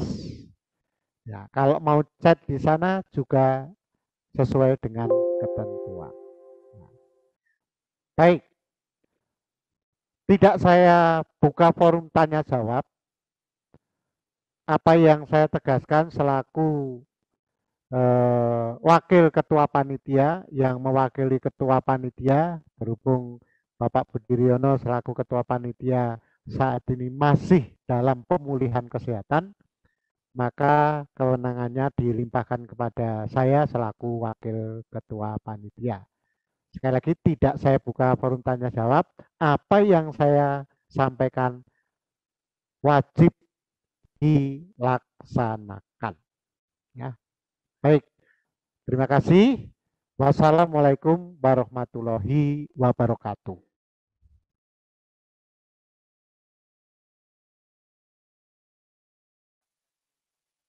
Banyak banget nih.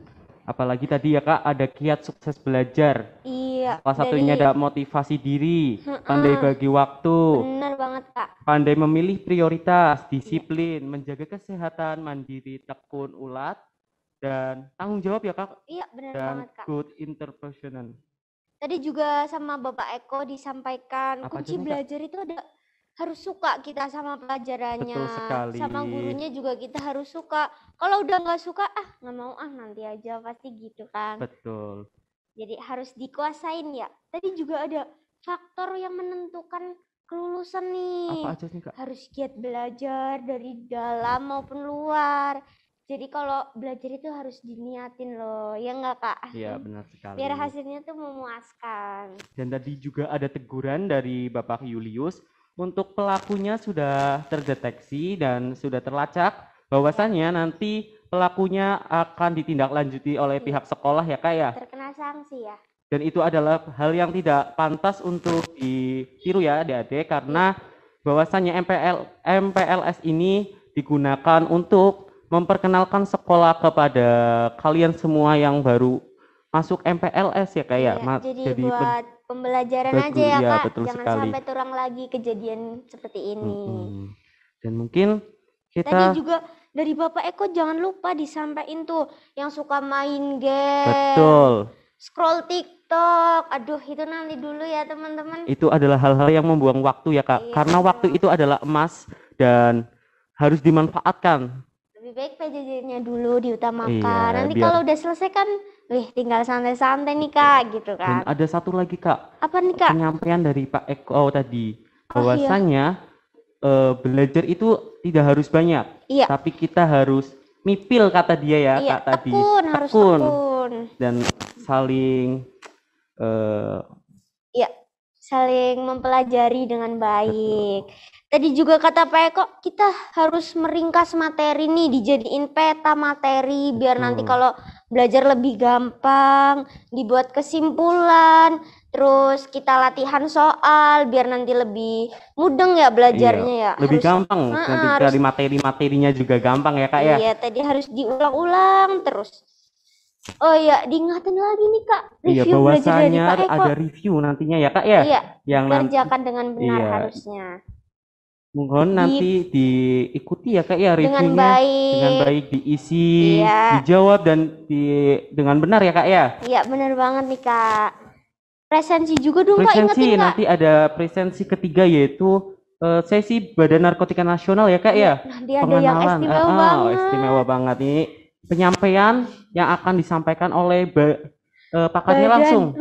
Badan Narkotika. Soalnya harus tetap stay tune nih. Betul sekali. Ini disampaikan oleh Badan Narkotika Nasional Banyumas langsung ya Kak ya. Iya bener banget, yang pastinya seru banget seru nih banget. Buat Pokoknya bisa jadi wawasan yang luas lah ya Kak. Iya. Mungkin nanti kita akan kembali ya Kak ya. Iya. Kita istirahat dulu. Istirahat dulu dan yang mau ayo mau makan, ayo makan dulu biar sehat, biar semangat. Biar semangat dan juga yang ngisi reviewnya ya Kak ya, Iya. jangan lupa itu yang Diisi paling dengan penting. benar. Betul. Dan nantinya juga ada, jangan lupa nanti habis review ada presensi ya Kak ya. Iya, presensi. Sesi ketiga. Mungkin Harus nanti kita diikuti. kembali ya Kak ya pada pukul berapa Kak? Sekitaran Jam berapa ya? Pukul 10.40. 10.40 Kak. Iya. Iya. Mungkin hanya itu ya. Iya. Nanti Selamat kita mengerjakan review adik-adik. kembali lagi ya teman-teman.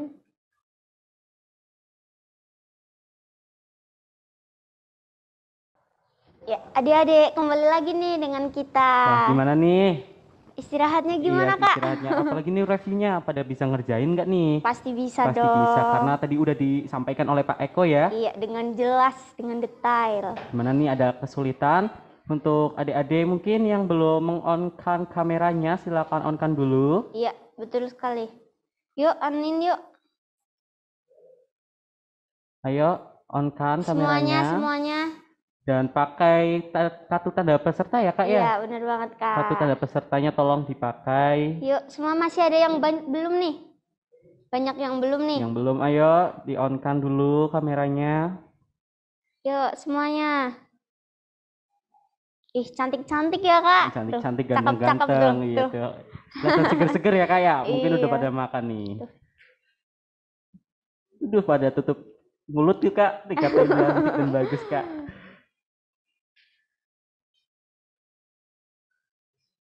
Yuk, Iya, yang belum semuanya. segera. Semuanya ya. Mungkin kita meningkat acara yang ketiga ya Kak ya? Iya, nanti dulu Kak, ingetin lagi dong presensinya. Oh iya, presensi tolong diisi, dan presensi adalah persyaratan untuk kelulusan Kak, iya Kak ya? Iya, bener banget. Diingetin lagi dong Kak yang tadi disampaikan oleh Pak Julius. Iya, bahwasanya adik-adik yang tidak Mengikuti MPLS harus dilaksanakan dengan betul. yang mengganggu nanti akan berurusan dengan pihak kesiswaan ya Kak ya? Iya, jangan aneh-aneh ya Kak ya. Ikuti saja dengan betul. Mungkin kita langsung aja ya Kak masuk ke acara yang ketiga, yaitu penyampaian narkotika atau NAPSA yang akan Iya. disampaikan oleh Badan Narkotika Nasional Banyumas. Ya, kayaknya adik-adik udah nggak sabar nih nungguin nih Kak. Ini adalah sesi yang sangat bermanfaat bagi Iya, kita, bener banget. keluarga, teman, dan kerabat Iya. kita mungkin ya Kak ya? Iya, karena wawasannya bisa menambah sangat luas nih Betul Kak. sekali. Apalagi nih adik-adik yang udah coba-coba merokok mungkin ya Kak ya? Iya. Bisa sadar, supaya bisa sadar nih. Bisa diperhatikan nih ya nanti. Untuk itu mungkin kita mulai aja nih. Ya, Penyampaian langsung, Badan Kak. Narkotika Nasional Baik. kepada beliau kami persilakan.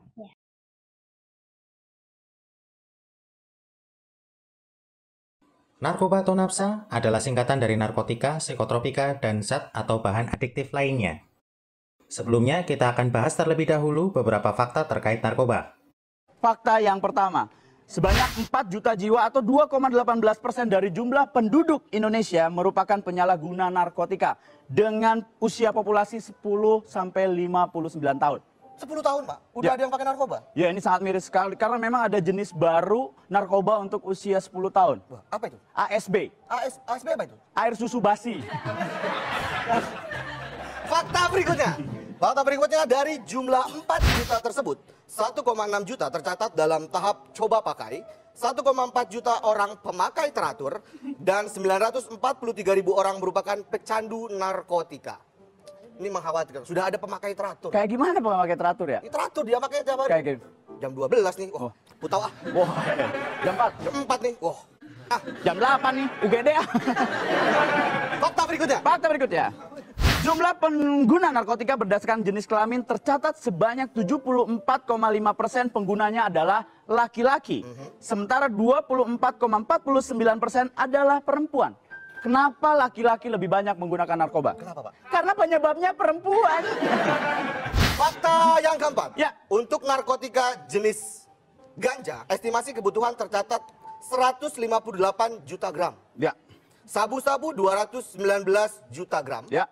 Dan ekstasi 14 juta butir. Jadi semuanya berapa, Pak? 391 juta 200 rupiah. Kok ada 200-nya? Kantong plastik. Oh iya. Fakta berikutnya. Tercatat 33 orang per hari meninggal akibat dampak penyalahgunaan narkotika. Astagfirullahaladzim. Kamu kapan kira-kira biar jadi tingkat 4? 33 per hari, bayangin. Ya. Berapa keuntungan tukang gali kubur? Alih profesi kayaknya. Oh, cocok ya. Kamu jadi... Fakta berikutnya. Sebanyak 12.044 orang per tahun mengkonsumsi narkoba dalam dosis berlebih. Lebih dari satu jenis narkoba digunakan secara bersamaan. Gimana tuh ya? Ini bibir cimeng. Cimeng. Ganja. Ganja. Ini putau. Tahu. Ini bajigur. Fakta berikutnya. 50% narapidana yang ada di penjara itu masalah narkoba. Sisanya? Masalah? Masalah buat lo. Fakta berikutnya. Di Brazil, pihak kepolisian menemukan fakta mengejutkan. Narapidana di penjara ternyata melatih tikus untuk memindahkan narkoba dari sel ke sel. Ini Brazil ketinggalan. Kenapa? Di Indonesia udah ketahuan dari dulu. Kalau tikus itu pengguna narkoba. Jenis apa? Oh, dia malah. Oh iya, tikus ya Pak. Fakta berikutnya. Ini jadi kurir juga ya Pak? Kurir. Jangan mungkin tikus nanti ada online-nya ya. Fakta berikutnya. Sepanjang tahun 2014, BNN telah menyita duit hasil sirkulasi para kurir pengedar narkoba sejumlah 100 miliar rupiah. Kemana uangnya ini Pak ya? Itu baru kurirnya doang. Iya, belum bandarnya. Ini nggak ada joknya ya Pak? Nggak ada ini. Oke, baik. Ini penjelasan aja. Berikutnya, fakta yang terakhir. Ya. Kerugian ekonomi yang ditimbulkan akibat penyalahgunaan dan peredaran gelap narkoba mencapai 63 triliun rupiah. Di mana kerugian 56,1 triliun rupiah merupakan kerugian pribadi dan 6,9 triliun rupiah merupakan kerugian sosial. Bayangkan, uang sebanyak itu kalau dipakai buat modal usaha, bikin pabrik, nambah lapangan pekerjaan. Pabrik apa Pak? Pabrik narkoba. Luar biasa. Kita akan bahas tentang narkotika berdasarkan Undang-Undang 35 tahun 2009. Ada ratusan jenis narkotika. Kita akan bahas yang termasuk narkotika golongan 1 yang populer di Indonesia. Kita mulai dari definisi tentang narkotika. Narkotika adalah zat atau obat yang berasal dari tanaman atau bukan tanaman, baik sintetis maupun semi-sintetis, yang dapat menyebabkan penurunan atau perubahan kesadaran, hilangnya rasa, mengurangi sampai menghilangkan rasa nyeri, dan dapat menimbulkan ketergantungan. Narkotika alami yang akan kita bahas pertama adalah ganja. Ciri-ciri yang khas setelah menghisap ganja adalah mata merah berair, kantung mata agak membengkak, rasa gembira berlebihan, dan lambat berpikir. Ganja gorila atau tembakau gorila adalah narkoba sintetis atau buatan bukan dari ganja, tetapi tembakau biasa, yang disemprot dengan cairan AP-Fupinaca sehingga memiliki efek serupa ganja.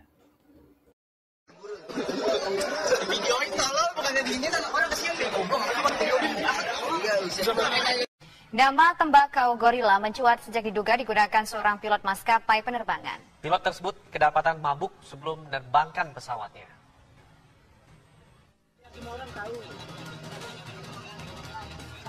Rabu 28 Desember lalu, pilot tekad pribadi bertugas menerbangkan pesawat Citylink C800 Surabaya tujuan Jakarta. Seperti biasa sebelum lepas landas, pilot dari ruang kokpit menyapa penumpang melalui pengeras suara. Para vibration is, LT is good, the congkaring is good, the living. Karena pilot terdengar meracau, penumpang meminta pihak maskapai segera mengganti pilot tersebut sebelum pesawat bisa dijalankan. Sebelumnya, perilaku tak lazim pilot tekad pribadi terekam kamera pemantau atau CCTV di terminal keberangkatan di bandara sebelum ia memasuki pesawat. Karena ulah sembrononya, tekad Purna dikenai sanksi berupa pencabutan lisensi penerbangnya. Namun masalah serius lain muncul soal gawatnya peredaran tembakau gorila. Pilot tekad disebut-sebut mabuk akibat tembakau gorila. Tembakau gorila memiliki efek halusinasi yang membahayakan. Namun tembakau tersebut bisa mengakibatkan tubuh pengguna tidak bisa bergerak, hingga secara perlahan mengakibatkan kematian.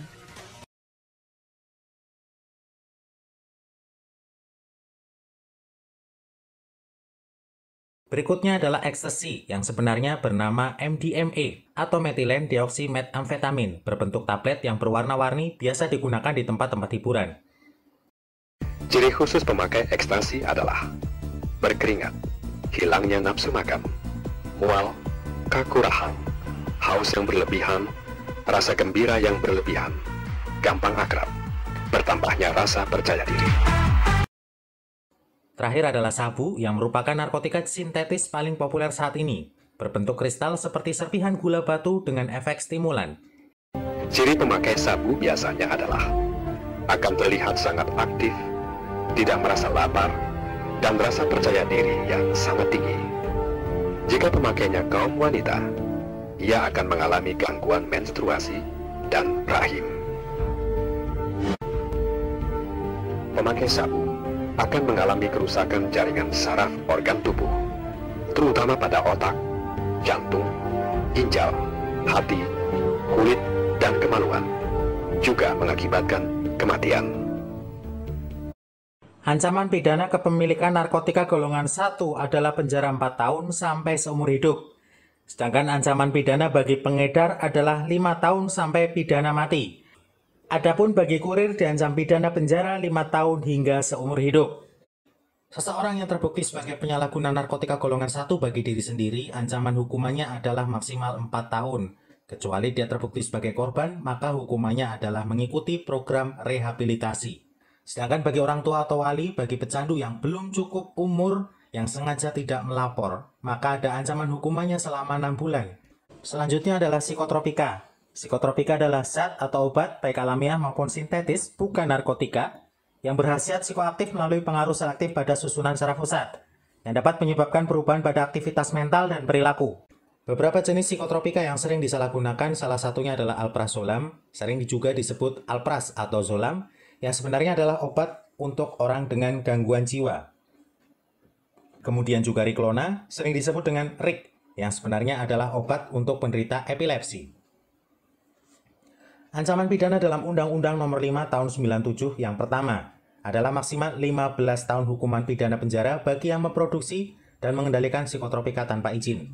Kemudian maksimal 5 tahun bagi yang memiliki atau membawa psikotropika dan maksimal 1 tahun bagi yang tidak melaporkan adanya penyalahgunaan atau pemilikan psikotropika. Selain psikotropika golongan 1-4 tadi, masih ada lagi psikotropika yang digolongkan dalam obat keras. Salah satu yang paling sering disalahgunakan adalah Heximer atau trihexyphenidyl. Sering disebut juga sebagai pil kuning yang sebenarnya adalah obat untuk gejala Parkinson. Kemudian juga tramadol yang sebenarnya adalah obat pereda nyeri pasca operasi. Keduanya tidak bisa disepelekan karena efek merusak dan efek ketergantungannya juga tetap besar.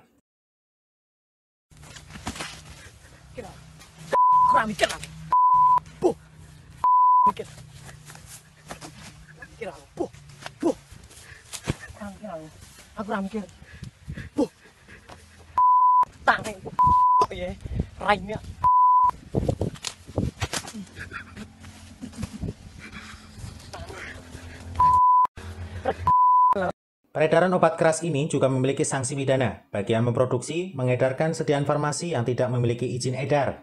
Jadi bukan apotek, bukan pedagang farmasi, tapi memperjualbelikan obat-obatan seperti tramadol dan Heximer tadi. 15 tahun bagi mereka. Bahan atau zat adiktif lainnya yaitu bahan selain narkotika atau psikotropika yang bisa menyebabkan ketagihan, kecanduan, atau ketergantungan. Jadi, adiktif adalah salah satu efek dari narkoba. Pertama adalah inhalansia, yaitu uap dari bahan yang mudah menguap, yang dihirup. Ini tidak menyebabkan kematian, tetapi cepat sekali merusak otak dan membuat penyalahgunanya menjadi bodoh. Beberapa jenis tanaman yang mengandung bahan adiktif diantaranya adalah kecubung dan bunga trompet. Walaupun tidak ada sanksi hukumnya, tetapi jangan sepelekan efeknya terhadap kesehatan, karena bisa membuat penggunanya lupa ingatan, gila, sampai dengan meninggal dunia. Kemudian ada juga obat-obatan yang dijual secara bebas tetapi sering digunakan untuk mabuk. Jangan anggap sepele, penyalahgunaan obat semacam ini cepat membuat ketergantungan, juga merusak organ tubuh bagian dalam. Nah, kalau kita minum kopi, cara-caranya digunting dulu dan dihitung dulu, ya maksimal 25 biji lah. Minuman keras atau minuman beralkohol termasuk zat adiktif karena bisa membuat orang kecanduan, sulit berhenti mengkonsumsinya.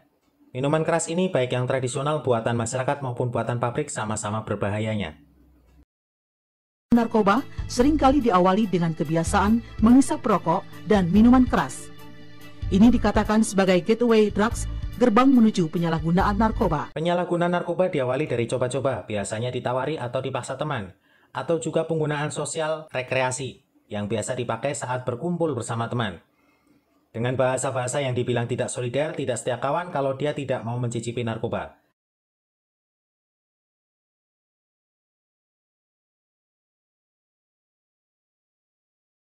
Tidak lama akan sampai pada penggunaan intensif yang sudah berulang-ulang dan mengganggu kehidupan sosial. Hingga akhirnya seseorang penyalahguna narkoba akan merasakan sakau. Ketagihan zat berbahaya ini mereka sebut sakau. Pemakai dosis tinggi mempunyai risiko tinggi mengalami kerusakan pada jantung, ginjal, hati, jaringan saraf, dan organ-organ lainnya. Tubuh penyalahguna narkoba akan beradaptasi sehingga dosis yang dikonsumsi akan semakin bertambah sampai kepada overdosis dan menimbulkan beberapa penyakit seperti berikut ini. Tremor menjadi indikasi gangguan syaraf seperti gemetar akibat kontraksi otot yang tidak terkontrol. Tak cuma sebagian tubuh yang kehilangan fungsi, Mulyadi juga divonis terinfeksi HIV. Jerat narkotika dan obat-obatan terlarang memang luar biasa. Di Indonesia, pengguna narkoba pada tahun 2012 diperkirakan mencapai 3,6 juta jiwa. Dari semua pengguna, tidak jarang kemudian terjerumus menjadi pengedar. Dan yang sulit, melepaskan para korban ini dari narkoba. Lantas bagaimana cara menolongnya jika orang terdekat kita menjadi pengguna narkoba? Sebelum kita memutuskan untuk menolong orang, sebaiknya kita memahami masalah yang sedang dihadapinya. Cari latar belakang kenapa ia menggunakan narkoba. Ada perasaan kecewa yang muncul bila kita melihat orang-orang terdekat ternyata terjebak masuk ke dalam jerat narkoba. Pada saat itulah, Anda tetap harus bisa mengontrol diri dan emosi, agar tidak terbawa suasana. Orang yang kecanduan narkoba tak jarang melakukan tindakan yang impulsif dan merugikan orang di sekitarnya. Bersikaplah lebih tenang, jangan sampai ketidakstabilan emosinya justru membuatnya marah dan menolak Anda. Jangan memaksakan kehendak Anda terlalu keras terhadap mereka. Ketika kita ingin membantu seseorang, hal yang salah adalah kita terlalu memaksa untuk masuk ke dalam masalah orang tersebut. Bila para pecandu malah mendekati kita untuk mempengaruhi agar turut menjadi pecandu, sebaiknya kita lebih berhati-hati dan secara tegas berkata tidak. Anda juga harus bersikap tegas dan mengatakan tidak pada mereka, bila dalam proses rehabilitasi si pecandu tergoda untuk kembali lagi ke narkoba. Kita tidak bisa menolong seorang pecandu sendirian. Kita membutuhkan orang lain, terutama orang-orang yang memiliki keahlian khusus untuk menghadapi pecandu. Ajaklah pecandu agar ia mau menyembuhkan dirinya dari ketergantungan narkoba lewat bantuan pusat-pusat rehabilitasi narkoba. Selalu berikan dukungan moral dan spiritual kepadanya selama ia menjalani rehabilitasi. Bila ada tetangga atau saudara yang menyalahgunakan narkotika, segera bawa ke IPWL untuk direhabilitasi. Untuk rehabilitasi rawat jalan, Klinik Adiksia Medika BNN Kabupaten Banyumas bisa melakukan pelayanan. Sedangkan untuk rawat inap bisa kita rujuk ke Balai Rehab Napsa Satria Batu Raden. Mari mulai hidup 100%, sadar, sehat, produktif, dan bahagia tanpa narkoba. Hidup 100%, sadar sehat, produktif, dan bahagia. Sadar akan internal diri dan lebih peka dengan sekitar. Sehat dimulai dari bagian terkecil, pola makan, pola tidur, dan pola hidup yang baik. Produktif dalam segala aktivitas, karya, dan inovatif. Hidup 100% menjadi pilihan untuk mencapai kebahagiaan. Tinggalin yang setengah-setengah. Waktunya hidup 100%.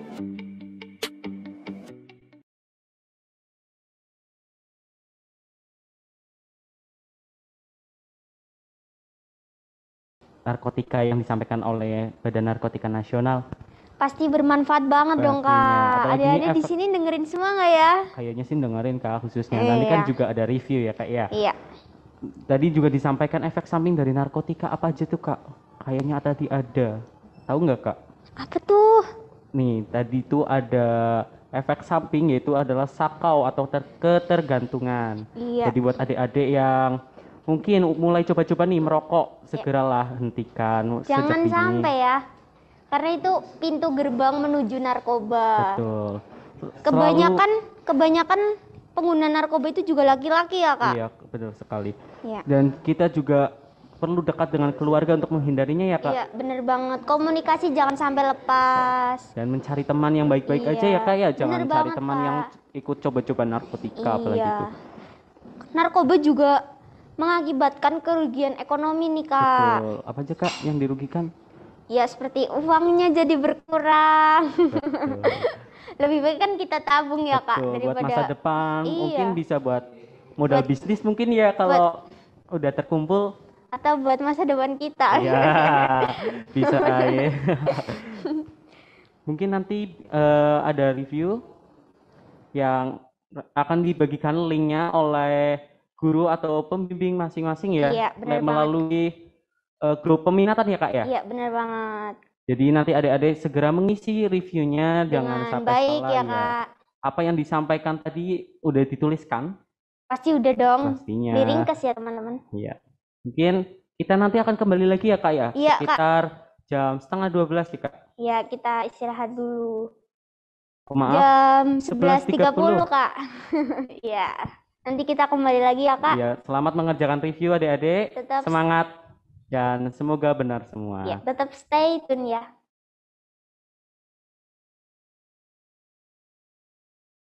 Mana tadi reviewnya? Bagus-bagus Udah kan. bisa ngerjain belum? Gimana nih dengan isinya? Atau mungkin ada yang susah mungkin ya? Pasti bisa dong. Pastinya dong. Karena gampang banget ya Kak. Iya, apalagi tadi udah disampaikan secara langsung oleh Badan Narkotika Nasional ya Kak ya? Iya. Secara detail. Iya, jadi buat teman-teman atau mungkin adik-adik kita ya yang Iya. udah mulai coba-coba narkotika, Dihindari lah ya. ya apalagi di saat ini nih Kak, Iya. kita itu tidak sekolah. Harusnya menjaga kesehatan, Betul. bukan malah yang bermain-main dengan narkoba ya Betul Kak. sekali. Mungkin sampai sini dulu acara kita ya Kak ya. Iya, udah selesai Tapi aja sebelum nih. ini tutup, kita besok masih kembali lagi dengan Iya. kita dan Kak Mawar dan Kak MC. Mawar. Iya, pasti seru banget Pasti nih seru besok banget nih. Dan juga untuk adik-adik nanti untuk mengikuti kegiatan yang terakhir adalah Isoma. Iya. Nanti ada adik-adik mengirimkan foto Ketika beribadah. Nah, ibadah itu bukan hanya sholat ya Kak ya. Iya, ada mungkin foto makan. makan sedang berdoa mungkin bisa ya Kak ya. Bisa. Membaca Al-Quran, Iya. terus membaca buku tausiah mungkin ya Kak Iya, ya. bisa. Itu adalah salah Tidur juga ibadah loh. satu. Tapi pas jangan tidurnya nanti aib Kak. Oh iya. Yang biar Mungkin ucu-ucu gitu. untuk Kakak ingatkan lagi nih yang belum mengisi review Iya, untuk segera mengisi diisi review. dengan baik ya Dedek. Dan jangan lupa patuhi protokol kesehatan. Ya, Apa aja seperti sih Kak? 3M, Iya, apa aja Kak? mencuci tangan, memakai masker, dan menjaga jarak. Dan dalam pembuatan live ini Iya. kita sudah melewati protokol kesehatan yang sangat ketat ya Kak ya. Baik. Dan juga guru-gurunya itu sudah melalui vaksinasi vaksin. tahap kedua. Iya, benar Jadi banget, insya Kak. Allah nantinya tidak akan ada penularan COVID-19 ya Iya, Kak. insya Allah. Dan besok masih ada banyak lagi nih Kak. Masih. Apalagi besok hari terakhir pasti seru banget nih. Acaranya juga sangat bagus ya. Ini Iya. adik-adiknya pada kemana nih? Ayo dinyalain kameranya. Yang belum nyalain kamera silakan nyalain dulu. Iya. Ya, menyalakan kameranya. Nggak kerasa ya Kak, udah mau selesai Ada yang aja tidur nih. kayaknya tuh, Kak. Wah, pegangin bantal tuh. Kakak ingetin lagi buat tadi yang disampaikan oleh Bapak Julius. Ya, bahwasanya adik-adik yang membuat onar pada saat pelaksanaan MPLS berlangsung dikenakan akan sanksi. ditindak ya Kak oleh Iya. pihak kesiswaan. Jadi ikuti MPLS kegiatannya dengan baik, jangan yang aneh-aneh ya adik-adik. Biar berjalan dengan lancar, Betul itu juga sekali. menentukan kelulusan ya Kak. Benar sekali. Iya. Yang Tuh ada yang tiduran pakai bantal. Wede. Santai banget ya Kak. Anu ya Dek, mentang-mentang Adek. MPLS di rumah. Iya nih, jadi pakai bantal, bobo-bobo cantik nih. Ada-ada aja ya Kak ya perbuatan dari adik-adik ini. Lucu-lucu banget ya. Yang tidur. Langsung berdiri ya Kak. Langsung berdiri. Nggak apa-apa, yang penting ikut kegiatan MPLS dengan juga, baik. Iya. Besok masih ada banyak lagi nih, Kak. Masih banyak acara apa aja sih Kak besok acaranya? Jangan dibacarin dulu Iya, dong. mungkin biar penasaran. Iya. Besok adalah sesi yang sangat asik Siapa sekali ya juga Kak. nih MC-nya nih? MC-nya. Beda ya, Kak. Iya, beda. Mungkin sampai sini dulu ya, Kak, kegiatan kita hari Iya. ini. Oh ya, BTW adik-adik takut siapa tuh MC-nya? Mukanya kayak apa sih? Iya, mungkin Bisa nih kenalan nih. lihat di Instagram Iya, masing-masing. follow aja Instagram saya Dan- rosan__25 bisa. Kalau mau tanya-tanya bisa. Dan saya mungkin bisa follow langsung atau bisa like foto-foto biar kita nggak penasaran lagi ya Kak ya. Iya. Namanya Febrian_S. Iya. Mungkin kegiatan hari ini udah selesai nih, Kak. Iya. Kita juga berbincang-bincangnya hari ini udah selesai nih, Kak. Kita- Lanjut besok mungkin ya, Kak. Iya, dan Kakak ingatkan lagi bahwasanya jangan lupa untuk mengirimkan foto ibadah. Iya. Mungkin hanya itu. Baik adik-adik, selamat ketemu lagi besok. Iya. Adik-adik juga harus mengikuti kegiatan MPLS dengan baik, Betul. dengan semangat juga Dan pastinya. kata-kata pada saat komen itu menggunakan kata-kata yang baik. bagus. Iya. Tata tertib MPLS nih harus diperhatikan banget ya, Betul. adik-adik. Jangan sampai dilanggar. Baik. Tetap mungkin jaga protokolnya, Kak, jangan iya, lupa. betul sekali. Apalagi Iya. di masa pandemi ini ya Kak Iya. ya. Harus jaga kebersihan, makan makanan yang bergizi. Bergizi pastinya. Istirahat yang cukup. Iya, Nih, buat benar banget. teman-teman atau adik-adik yang Suka begadang, main, suka begadang, main Yang suka game. main juga nih. Iya, betul sekali, main game, nongkrong sekarang Iya. apalagi lagi PPKM ya Kak ya. Iya, harus di rumah aja Harus ya. di rumah aja dulu. Karena lebih baik mencegah ya, Kak. Iya, daripada mengobati. Iya, betul bener sekali. banget. Mungkin Jangan lupa sampai sini makan aja juga. dulu ya, Kak, ya. Iya. Mungkin sampai sini Kakak berdua kami turun Pamit diri. mengundurkan diri. Terima kasih. Kakak juga minta maaf apabila ada kata-kata yang kekurangannya. kurang berkenan di hati para adik-adik sekalian. Mungkin udah dulu ya, Kak. Iya. Kita lanjut besok lagi. Wabillahi taufiq wal hidayah. Wassalamualaikum Wassalamualaikum warahmatullahi warahmatullahi wabarakatuh. wabarakatuh. Dadah semuanya.